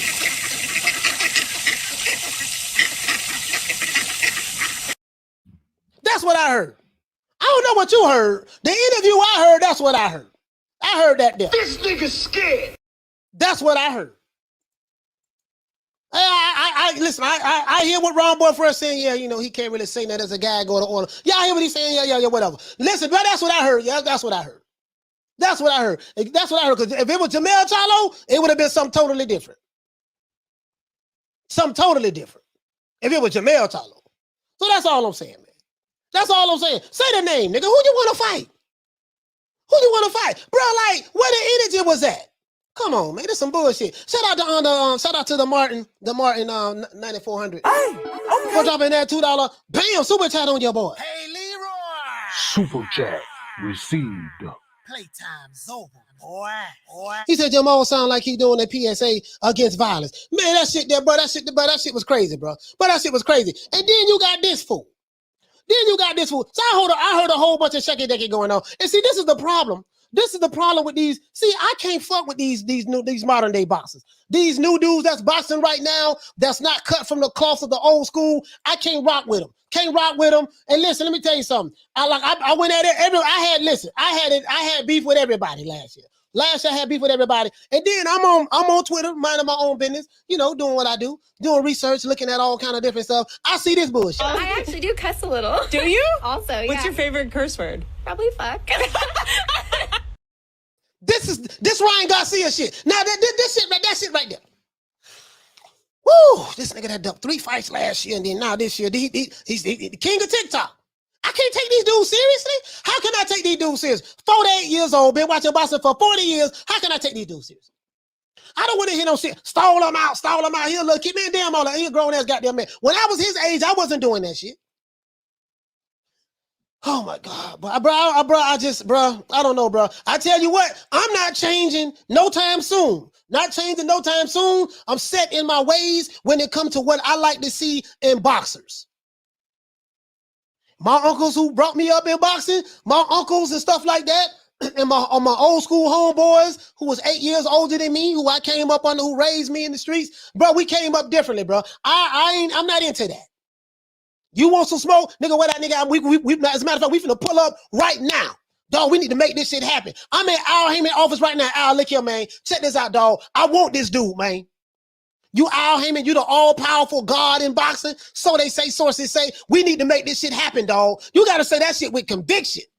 Man, look here, man. I want to fight this dude, man. My management tripping. They ain't got no faith in me. Al Heyman talking about, I can't sit here and do this and do that. I want to fight this dude. I'm Big Charlo. I need to act like Big Charlo. Anybody want to smoke, they can get it. Demetrius Andrade, I don't like his style, but I'm going to beat him and take his belt. As a matter of fact, them other dudes in the 160 division, we finna make this shit happen. That's what I want to hear. I don't want to hear, what up?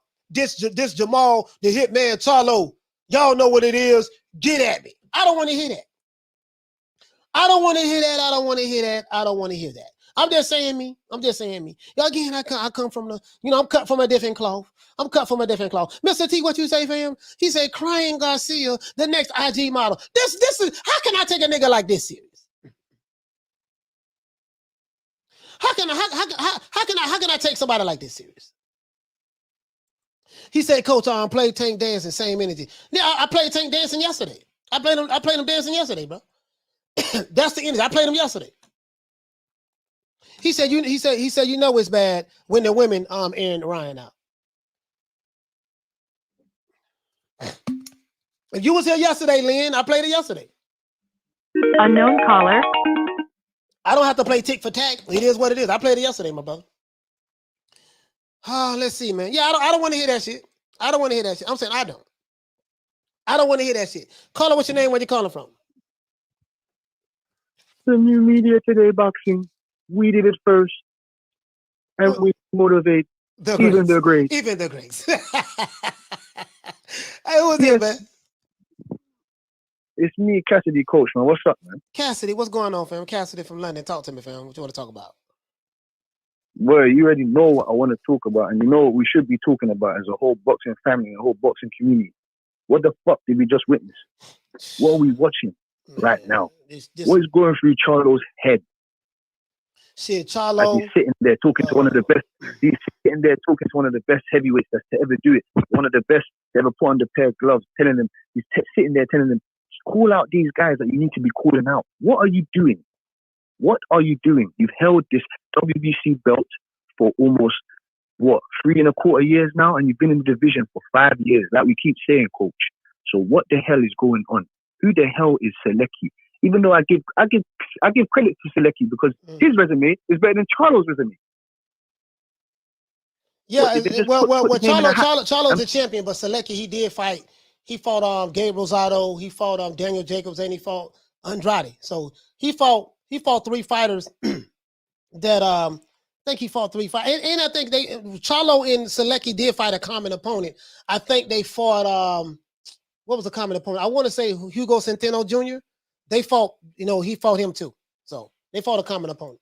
I mean, Selecki fought Hugo Centeno Jr. before Charlo. So then Charlo just cleaned up everyone's. Oh yeah, he did say he wanted to clean up the division. So he's cleaning up everyone's leftovers. Everyone's leftovers off the plate. He's cleaning it up. Man, that bro, it is what it is, man. Cassidy, man. I've lost all faith in. Again, I wrestle with Jermall, but Jermall Charlo, from what I seen yesterday, he ain't. I don't want to hear that shit about he this, he that. He training with Ronnie Shields. I wouldn't give a damn if he was training with an RIP to the legendary trainers, Customato, Georgie Benton. You know what I mean? What's the other brother name that Manuel Stewart? Manuel Stewart. What's my brother name who trained? Ali lost to like 3 or 4 of his fighters. Hutch. I wouldn't give a damn. Eddie Hutch. I wouldn't give a damn. Yeah, I would. Yeah. I don't want to. Right now, the dude just ain't there, man. He doesn't have that energy. This is not who he is. This black athletic slick fighter y'all been talking about. This is not him. So you can tell somebody that is not him. He needs to come out with that tough ass shit. He needs to come out with that tough ass shit. Yeah, with that tough ass shit. He's sitting on the couch. Paul Pierce is motivating him to stay soft. Yeah, I don't. You can't. It's that's what I'm saying, Coach. It's something Tyson said. You got celebrities. It's something Tyson said. You got celebrities like Paul Pierce telling Charlo in his ear, "You are the best. You're the best." You got guys, celebrities telling Charlo, "You're the best. You don't have to do as much, man. Just wait around. Just wait." No. Why is it that he has been there and he has not fought? Someone needs to answer. Why has he been there for over 3,000 days in that division, and he hasn't fought no one. Nobody. Man, fuck that. Man, it is what it is, man. Hey, Cassidy, Jermall Charlo is it is what it is at this point. It is. Hey, Cassidy, shout out to you, fam. Salute to you, my brother, for calling in, man. Yeah, man. Shout out to Cassidy. Yeah, 100%, coach, man. Keep doing your shit, man. Keep doing sir. your shit. Yes, sir. Yes, sir. Yeah, that dude there, man. Shout out to Gregory Lewis for dropping that. Bam, dub on your boy. Hey, Leroy. Super chat received. Playtime's over, boy. He said that with Charlo twins proved one thing is always true. A barking dog won't bite shit. Well, listen, man, Jermall Charlo with the smoke. I can't put Jermall Charlo in the same boat with Jermall. Jermall Charlo is not like Jermall Charlo. So, that's why I don't say the Charlo twins. I don't have an issue with the Charlo twins. I'm looking at the Charlo twin, singular, not plural. You see what I'm saying? So that's what I look at, Gregory. You know what I mean? Because Jermall Charlo with the shits. He with the shits. He said, I don't know who is more of a paper champion, Devin Haney or Jermall Charlo with the email belts. But shit, listen, goddamn Devin Haney, how he got his belt, Lomachenko gave the belt up. You got to take that into consideration too. Devin Haney got that belt because he gave the belt up. And then Lomachenko received the email belt, which was the franchise belt. You got to put all of that in there as well. Lomachenko gave his belt up. That's how Devin Haney got it. And Devin Haney, you say, received his belt via email. Lomachenko received a franchise belt via email, a belt that he didn't have to fight for to get. So you got to keep all of that in I like to keep it right down. I like to keep it right where it's supposed to be at. That's how Devin Haney got that belt. He say, how the saying goes, all bark, no bite. Mel laughing at his brother. Bro, this is, man. Like this shit right here, bro. Like Jermall Charlo is Big Charlo. Jermall Charlo is Big Charlo as far as I'm concerned. As far as I'm concerned, Jermall Charlo is Big Charlo. You see what I'm saying? It is what it is. Now, do you retire or do you take one of the toughest fights of your career against a young black African-American stud who's been working his ass off since he was 8 years old? Do my brother put it all on the line then? So if not, then come see me. I want some smoke. I want it all, baby. I wish we would have had Mel on that. I wish we would have had Mel. Hey, listen. Hey, Misfit. I wish we would have had Mel on there. I wish we would have had Mel on the show, Misfit. It would have been totally different. We would have had Mel on there. He said the same thing happened with Big Charlo, bro.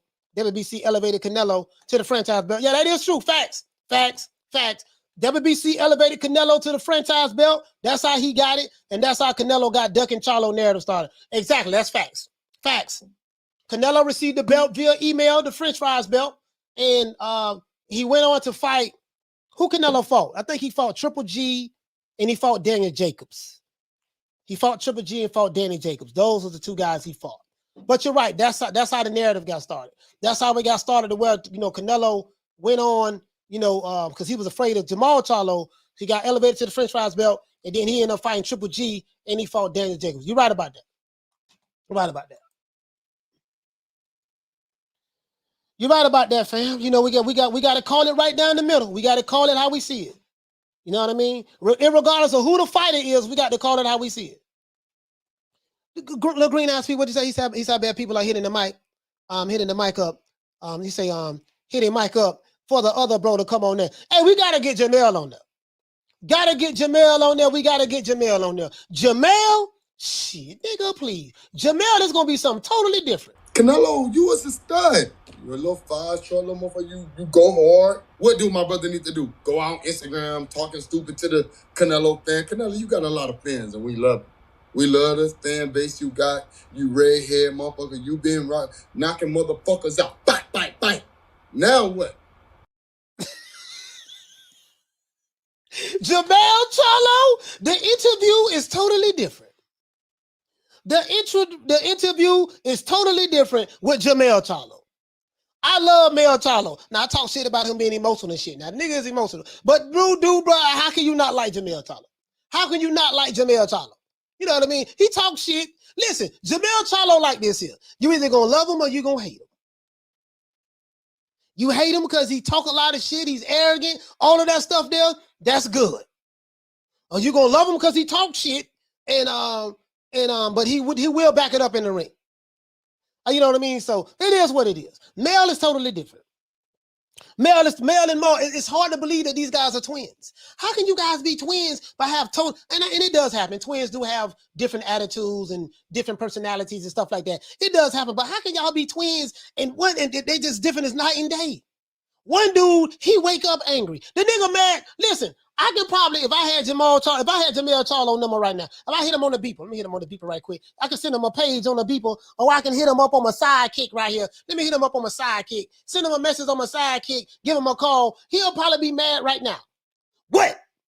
Who this is? What you calling me for? Oh, me and my girl will smack both of y'all up. You can tell that bitch and her partners that we said that if you come over here, we gonna smack that. Like, man, wait a minute, what you talking about? I'm just calling you, just trying to set you up for some fights. Oh, yeah, Jermall Charlo, totally different. Totally different, bro. Big Mel, we gonna call Mel Charlo from now on. Jermall Charlo is Big Charlo from this point forward. That's what I'm gonna call Big Charlo, Jermall Charlo. Carter, what's your name? Where you calling from? Dirty Red from Mississippi. What's up with you, coach? Man, Dirty Red, talk to me, fam. Man, look, I'm gonna tell you what it is, bro. At least what I think it is. Jermall Charlo, he done got civilized. That boy really don't want to fight no more. He already talking about he ain't got much time left in the fight game. You know what I'm saying? He's looking for that cash out to make it all worth it at the end of the day, because, you know, I'm not trying to shit on them when I say this, but them boys ain't really been making no money like this. You know what I mean? I don't know, man. Shit, they living in mansions and got Lambos with suicide doors and wearing choker chains with ice on it and riding private jets. Shit, that's what they showing on Instagram. Hey man, I'm glad it's only a couple hundred people, because I don't want everybody moving to the side. But if you got $300,000-$400,000, you can get a big ass house, goddamn, in the south. Yeah, that is true. $400,000, they'll give you a castle down south. So. Yeah, that is true. That is true. they know what it is. Them boys ain't been making that money like this, man. And he really just hoping and praying, crossing his fingers. Like, damn, can I at least get one big money fight where I can make 8 figures? Because, man, they really just started making like $1 million, 1.5 a fight. Man, but folks don't get no guaranteed money like that. This all I'm saying. All I'm saying is this. I see opportunity. I'm not the crying, bitching, and moaning type guy. I'm the type of guy, okay, Hagler wanted to fight a champion. The guy didn't want to fight him. Nobody wanted to fight Hagler. Hagler said, I'm going to fight every motherfucker they put in front of me. I'm going to fight 4 to 5 times a year until I get there. Once he got to his 50th fight, they couldn't run from him anymore. Okay, god damn it. Shit, this nigga done whooped everybody. Then I got to give him a title shot or give the belt up. He fought. It went the distance he really wanted to fight. They made it a draw. The champion kept the belt. Hagler kept fighting. Got a shot at the title again. Knocked Buddy ass out. And he said, from this point forward, I will not let a fight go to the judges. Now, he still had a couple of fights go to the judges. But I'm just saying, he had a whole different mentality. So he didn't say, I'm going to just sit around and wait and keep calling this one dude out. No, he was persistent. He kept fighting. And you're trying to tell me, because I have that mentality, that instead of sitting here begging one fucking fighter who clearly don't want to fight your ass, you see what I'm saying? Fight the other dudes, make your money, build your stock up, and then if that opportunity was to arise, it'll be there for you again. But don't just sit around and just wait on one guy. And you're fighting C-class fighters, dudes that you can't really get better off of. That's all I got to say. Talk, finish it. Close out, Red. Close out, Dirty Red. What you got to say? Hey, well, you said it all, man. But, you know, these guys ain't looking at it. When these guys get to this age right here, in their late 20s, especially early 30s, they ain't looking at it from the standpoint of being the best or none of that shit no more. That shit is out the window. They looking for the money. And the fights that we want to see these guys fight, they ain't going to get paid shit to fight them. And so they feel like it ain't worth it. You know what I mean? I don't agree with it as a boxing fan. Hell no, I don't agree with this shit. But that's the perspective. You know what I'm saying? Okay, I'll give you a great example. Mikey Garcia versus Regis Prograis. The only reason we got that other guy, the no-name opponent that nobody really knows, is because they said they wasn't giving the man no more extra money to fight Prograis. So Mikey said, well, fuck it then. Why the fuck am I fighting him for? Yeah. You know what I mean? I mean, it's the game it's the game, man. We gotta suffer through it, bro.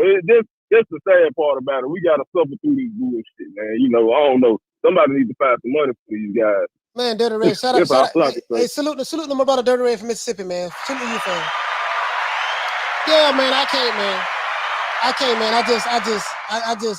just can't do it, dog. Like, just for me, man, I just, you know, I'm cut from a different cloth. I see things differently, man. And when I hear all this nigga explaining, this is what I think about.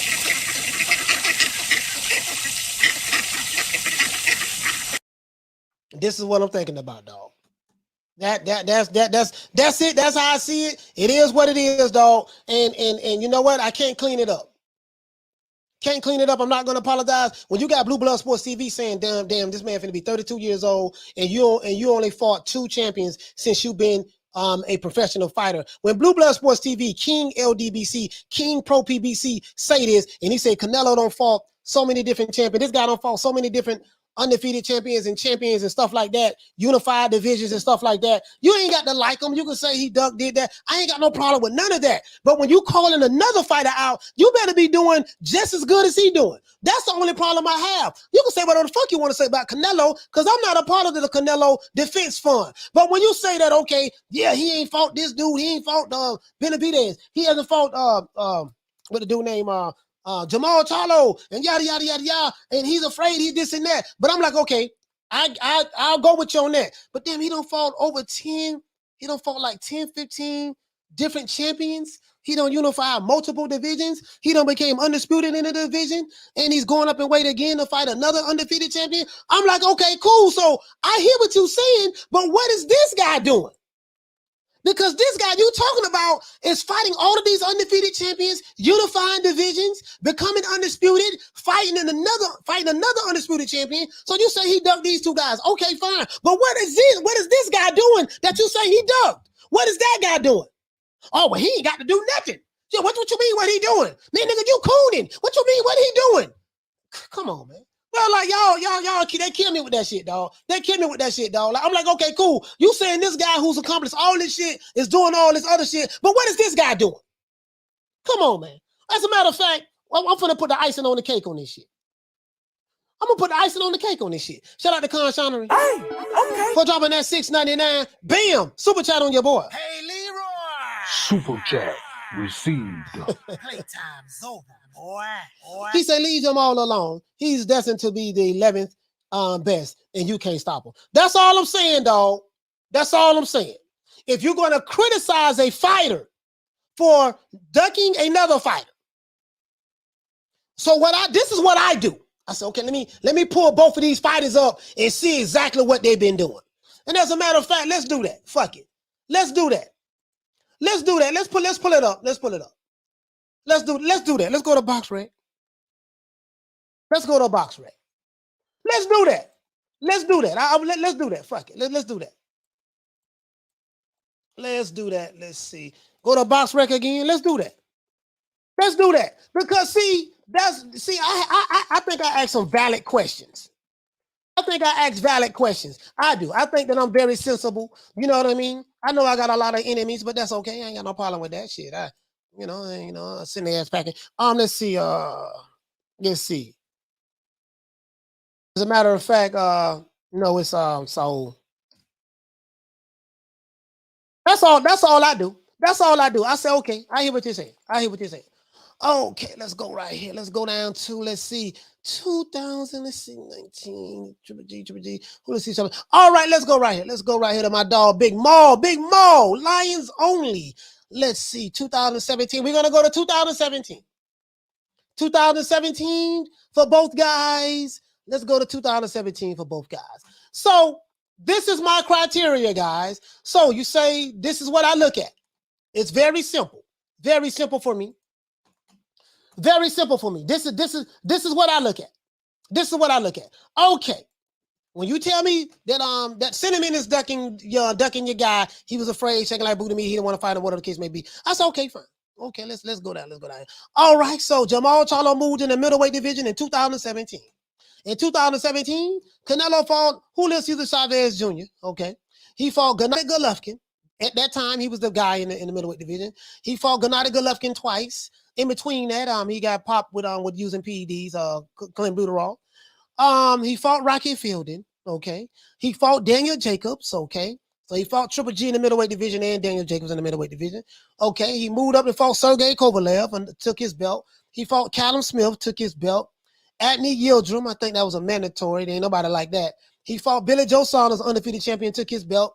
He fought Caleb Plant, undefeated champion, took his belt. And now he's fighting another undefeated champion by Dimitri Bivol. Okay, cool. Let's stop right there. Now, let's see what Jermall Charlo has been doing in that time frame. He moved up to the middleweight division. He fought Jorge Sebastian, okay. I think that's it right there. He fought Hugo Centeno Jr., you know what I mean? He fought him. He fought Matt Coraball. I think, Matt Coraball in 2019 when Canelo got elevated to the French fries belt. Jermall Charlo got elevated to the middleweight, the WBC middleweight title. He fought Brandon Adams. So this was his first title defense. And then after that, he fought Dennis Hogan. And then he fought Sergey Derevyanchenko. And then he fought Juan Montiel. And now he's fighting Macy Sulecki. So this is what I look at. No unification bouts. No unification bouts. None of that. This is what I look at. I'm sorry? 160 is my weight division. I want to unify. I want to get Golovkin in the ring. I want to bring him to Houston. That's what I look at. I said, okay, well, who are they for? Since Canelo ducked Jermall Charlo, according to the narrative, since he ducked Jermall Charlo, he ducked him and he fought who? Who did he duck him for? He ducked Jermall Charlo and he fought Gennady Golovkin. Then he fought Gennady Golovkin again. Took his belts. Then he took this dude belt, I think Rocky Fielding took his belt. Then he fought Daniel Jacobs and took his belt. So he went up to light heavy, I think, right here. Then he came back down to middleweight. Then he fought Daniel Jacobs and took his belt. Then he moved back up. No, he went to super middleweight right there. Sorry about that. Then he went back down to middleweight, took his belt. Then he went up to light heavy, took his belt. And then he fought Callum Smith, took his belt. And then Adney Yildirim, he fought a mandatory. And then he fought Billy Joe Saunders, took his belt. And then he fought Caleb Plant, took his belt. And now he's fighting Dimitri Bivol. And then when I go over here to Jermall Charlo, I see he fought, his biggest win has been J. Rock Williams. Then he went to middleweight division. He fought Jorge Sebastian. He didn't have a belt. He fought Hugo Centeno Jr. He didn't have a belt. He fought Matt Coraball. He didn't have a belt. But he defended his title here against Brandon Adams. He didn't have a belt. Okay, so now he got the belt right here. He got the WBC belt. Then he had an opportunity. He's fighting other fighters. Then he fought Dennis Hogan from Ireland. Then he fought Sergey Derevyanchenko from Ukraine, or whatever he's from. Then he fought Juan Montiel, and now he's fighting this guy from Poland. So when you tell me this shit, I'm like, bro, how you explain all these other guys he's been fighting since he's been over there? When I look at the two guys, I see something vastly different when I look at the two guys. See a pattern there? See a pattern? One guy fighting undefeated champions, and the other guy is fighting Uber drivers and tomato cans. You see the difference? But this ball been taking the easy matches, fighting other balls. That's what I see. That's what I see. Okay? So, let's go ahead and give everybody a round of applause. Shout out to my main man, Dirty Ring. Hey, okay. For dropping that quarter of a bam dub on your boy. Hey, Leroy. Super chat received. Playtime's over, boy. What he says, my brother Dirty Red said, but on the real though, he said, what bothers me the most is that he only fights one tune-up a year. Somebody find Al, need to discuss this. Yeah, and when he fights this guy named Suzuki, Macy Suzuki, when he fights this guy, it's going to be 1 year from the time where he fought last year. He fought last year on Juneteenth, and now he's fighting again this year on Juneteenth. He's fighting once a year. New Media Today USA boss. Shout out to my brother Smith and West. His title defense was from Brandon Adams. Shaking my head. Yeah. From Brandon Adams. You're right about that. Right about that, my brother. Let's give everybody a round of applause.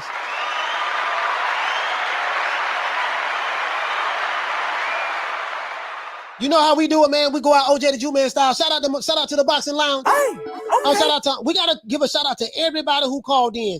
Shout out to Arnold Moketsi. Hey, shout out to Manny 209. Shout out to to Juan Carrillo. Shout out to Dragon Leg. Shout out to Will Sargentson. Shout out to Hawk from Maryland. Knockdown 305. Dade County represent Trey 05 in the building. Shout out to Adrian Big 30. Shout out to Mike from Boston. Frankly Sherry. Shout out to my main man, the Mag Mob. The Mag Mob came through, man. Showed the old boy some love. Shout out to F Society. Shout out to Bernard Burton. Shout out to Devon Renee. Shout out to Tony Boswell. Troy Graham. AB Sounds. Kathy W. Salute to Dean West. Jim 82. Two Matador. Miguel Chartico. Shout out to Karma Serene. The Queen Karma Serene. Shout out to Jay Miller. Here to there. Shout out to True Gritter 402. Malcolm Roach. Hair Hero Elite. Jay Rodriguez. Folobon. Shout out to Philo 58. Ralph Reacts. My main man Ron Boy Fresh. Dante. Shout out to you, fam. Salute to Big Ron Ronald Finkley from Vermont. Shout out to Charles N. Chick from LA. What's going on, fam? Shout out to Damian Bennett from B More. Salute to Lonnie Laughlin, Lil Green Eyes P, Charlo, Ahmed. Salute to the Queen Ava. Shout out to Jack Guadathama, Thomas Jones. Shout out to Jason Dockery. Salute to Fistiana Fights. Shout out to the Queen Misfit and Fistiana Fights. Salute to the Queen Lil Green Eyes P as well. Shout out to my brother Retro Boss in the documentaries. Schoolo X-Mon, Mark Nash from the ATL, Rider of the Storm, Carl Hansen, Philly Fly. Salute to the Queen Bless 365, A Sneed, Dr. Paul Evans, the Good Doctor. Shout out to Mr. Paz. Salute to the Queen Arlette. Salute to the Queen Lisa Bells, my big sister. Shout out to my brother from Detroit, Smith and West, and salute the Punch Perfect Boxing. Also, let's give everybody a shout out who called in. Salute to, we got a lot of damn calls today, boy. Shout out to Derek from Florida. Shout out to Mo City from Houston. Shout out to Rob from Cali. Shout out to D Live from Texas. Shout out to Montreal from Houston. Shout out to Will from Washington. Shout out to Trey from Oaktown. Edgar from LA. Shout out to M1 from the Bronx. Shout out to P Johnson from Charlotte. Shout out to Jay from the Bay Area. Shout out to Horn from California. Shout out to David from Maryland. Shout out to Jay Rodriguez from San Antonio. Shout out to Fabian from Texas. Shout out to Hawk from Maryland. Shout out to Mr. Nice from Virginia Beach. Salute to Jaime from New York. Shout out to Ed from Oaktown. Big Ed from Oaktown, Oakland, California. Shout out to Uncle Charles who called in. Uncle Charles. Shout out to Carlos from Cali. Ron Boy Fresh from DC. What up, Slim? Shout out to Jerome from Ontario, Canada. Shout out to Roach from Houston. Shout out to Cassidy from London. Daddy Red from Memphis, Tennessee. And Will from Washington Heights, New York. Other than that, that's it. It's that boy Coach Malachi Williams signing out. New Media Today USA Boxing. I'm going to see you guys tomorrow, man. 3 o'clock Eastern Standard Time. You know my motto, guys. You know how we do it over here. Don't meet me there, beat me there. Peace. Man, I'm out of here, bro. Let's go. Come on.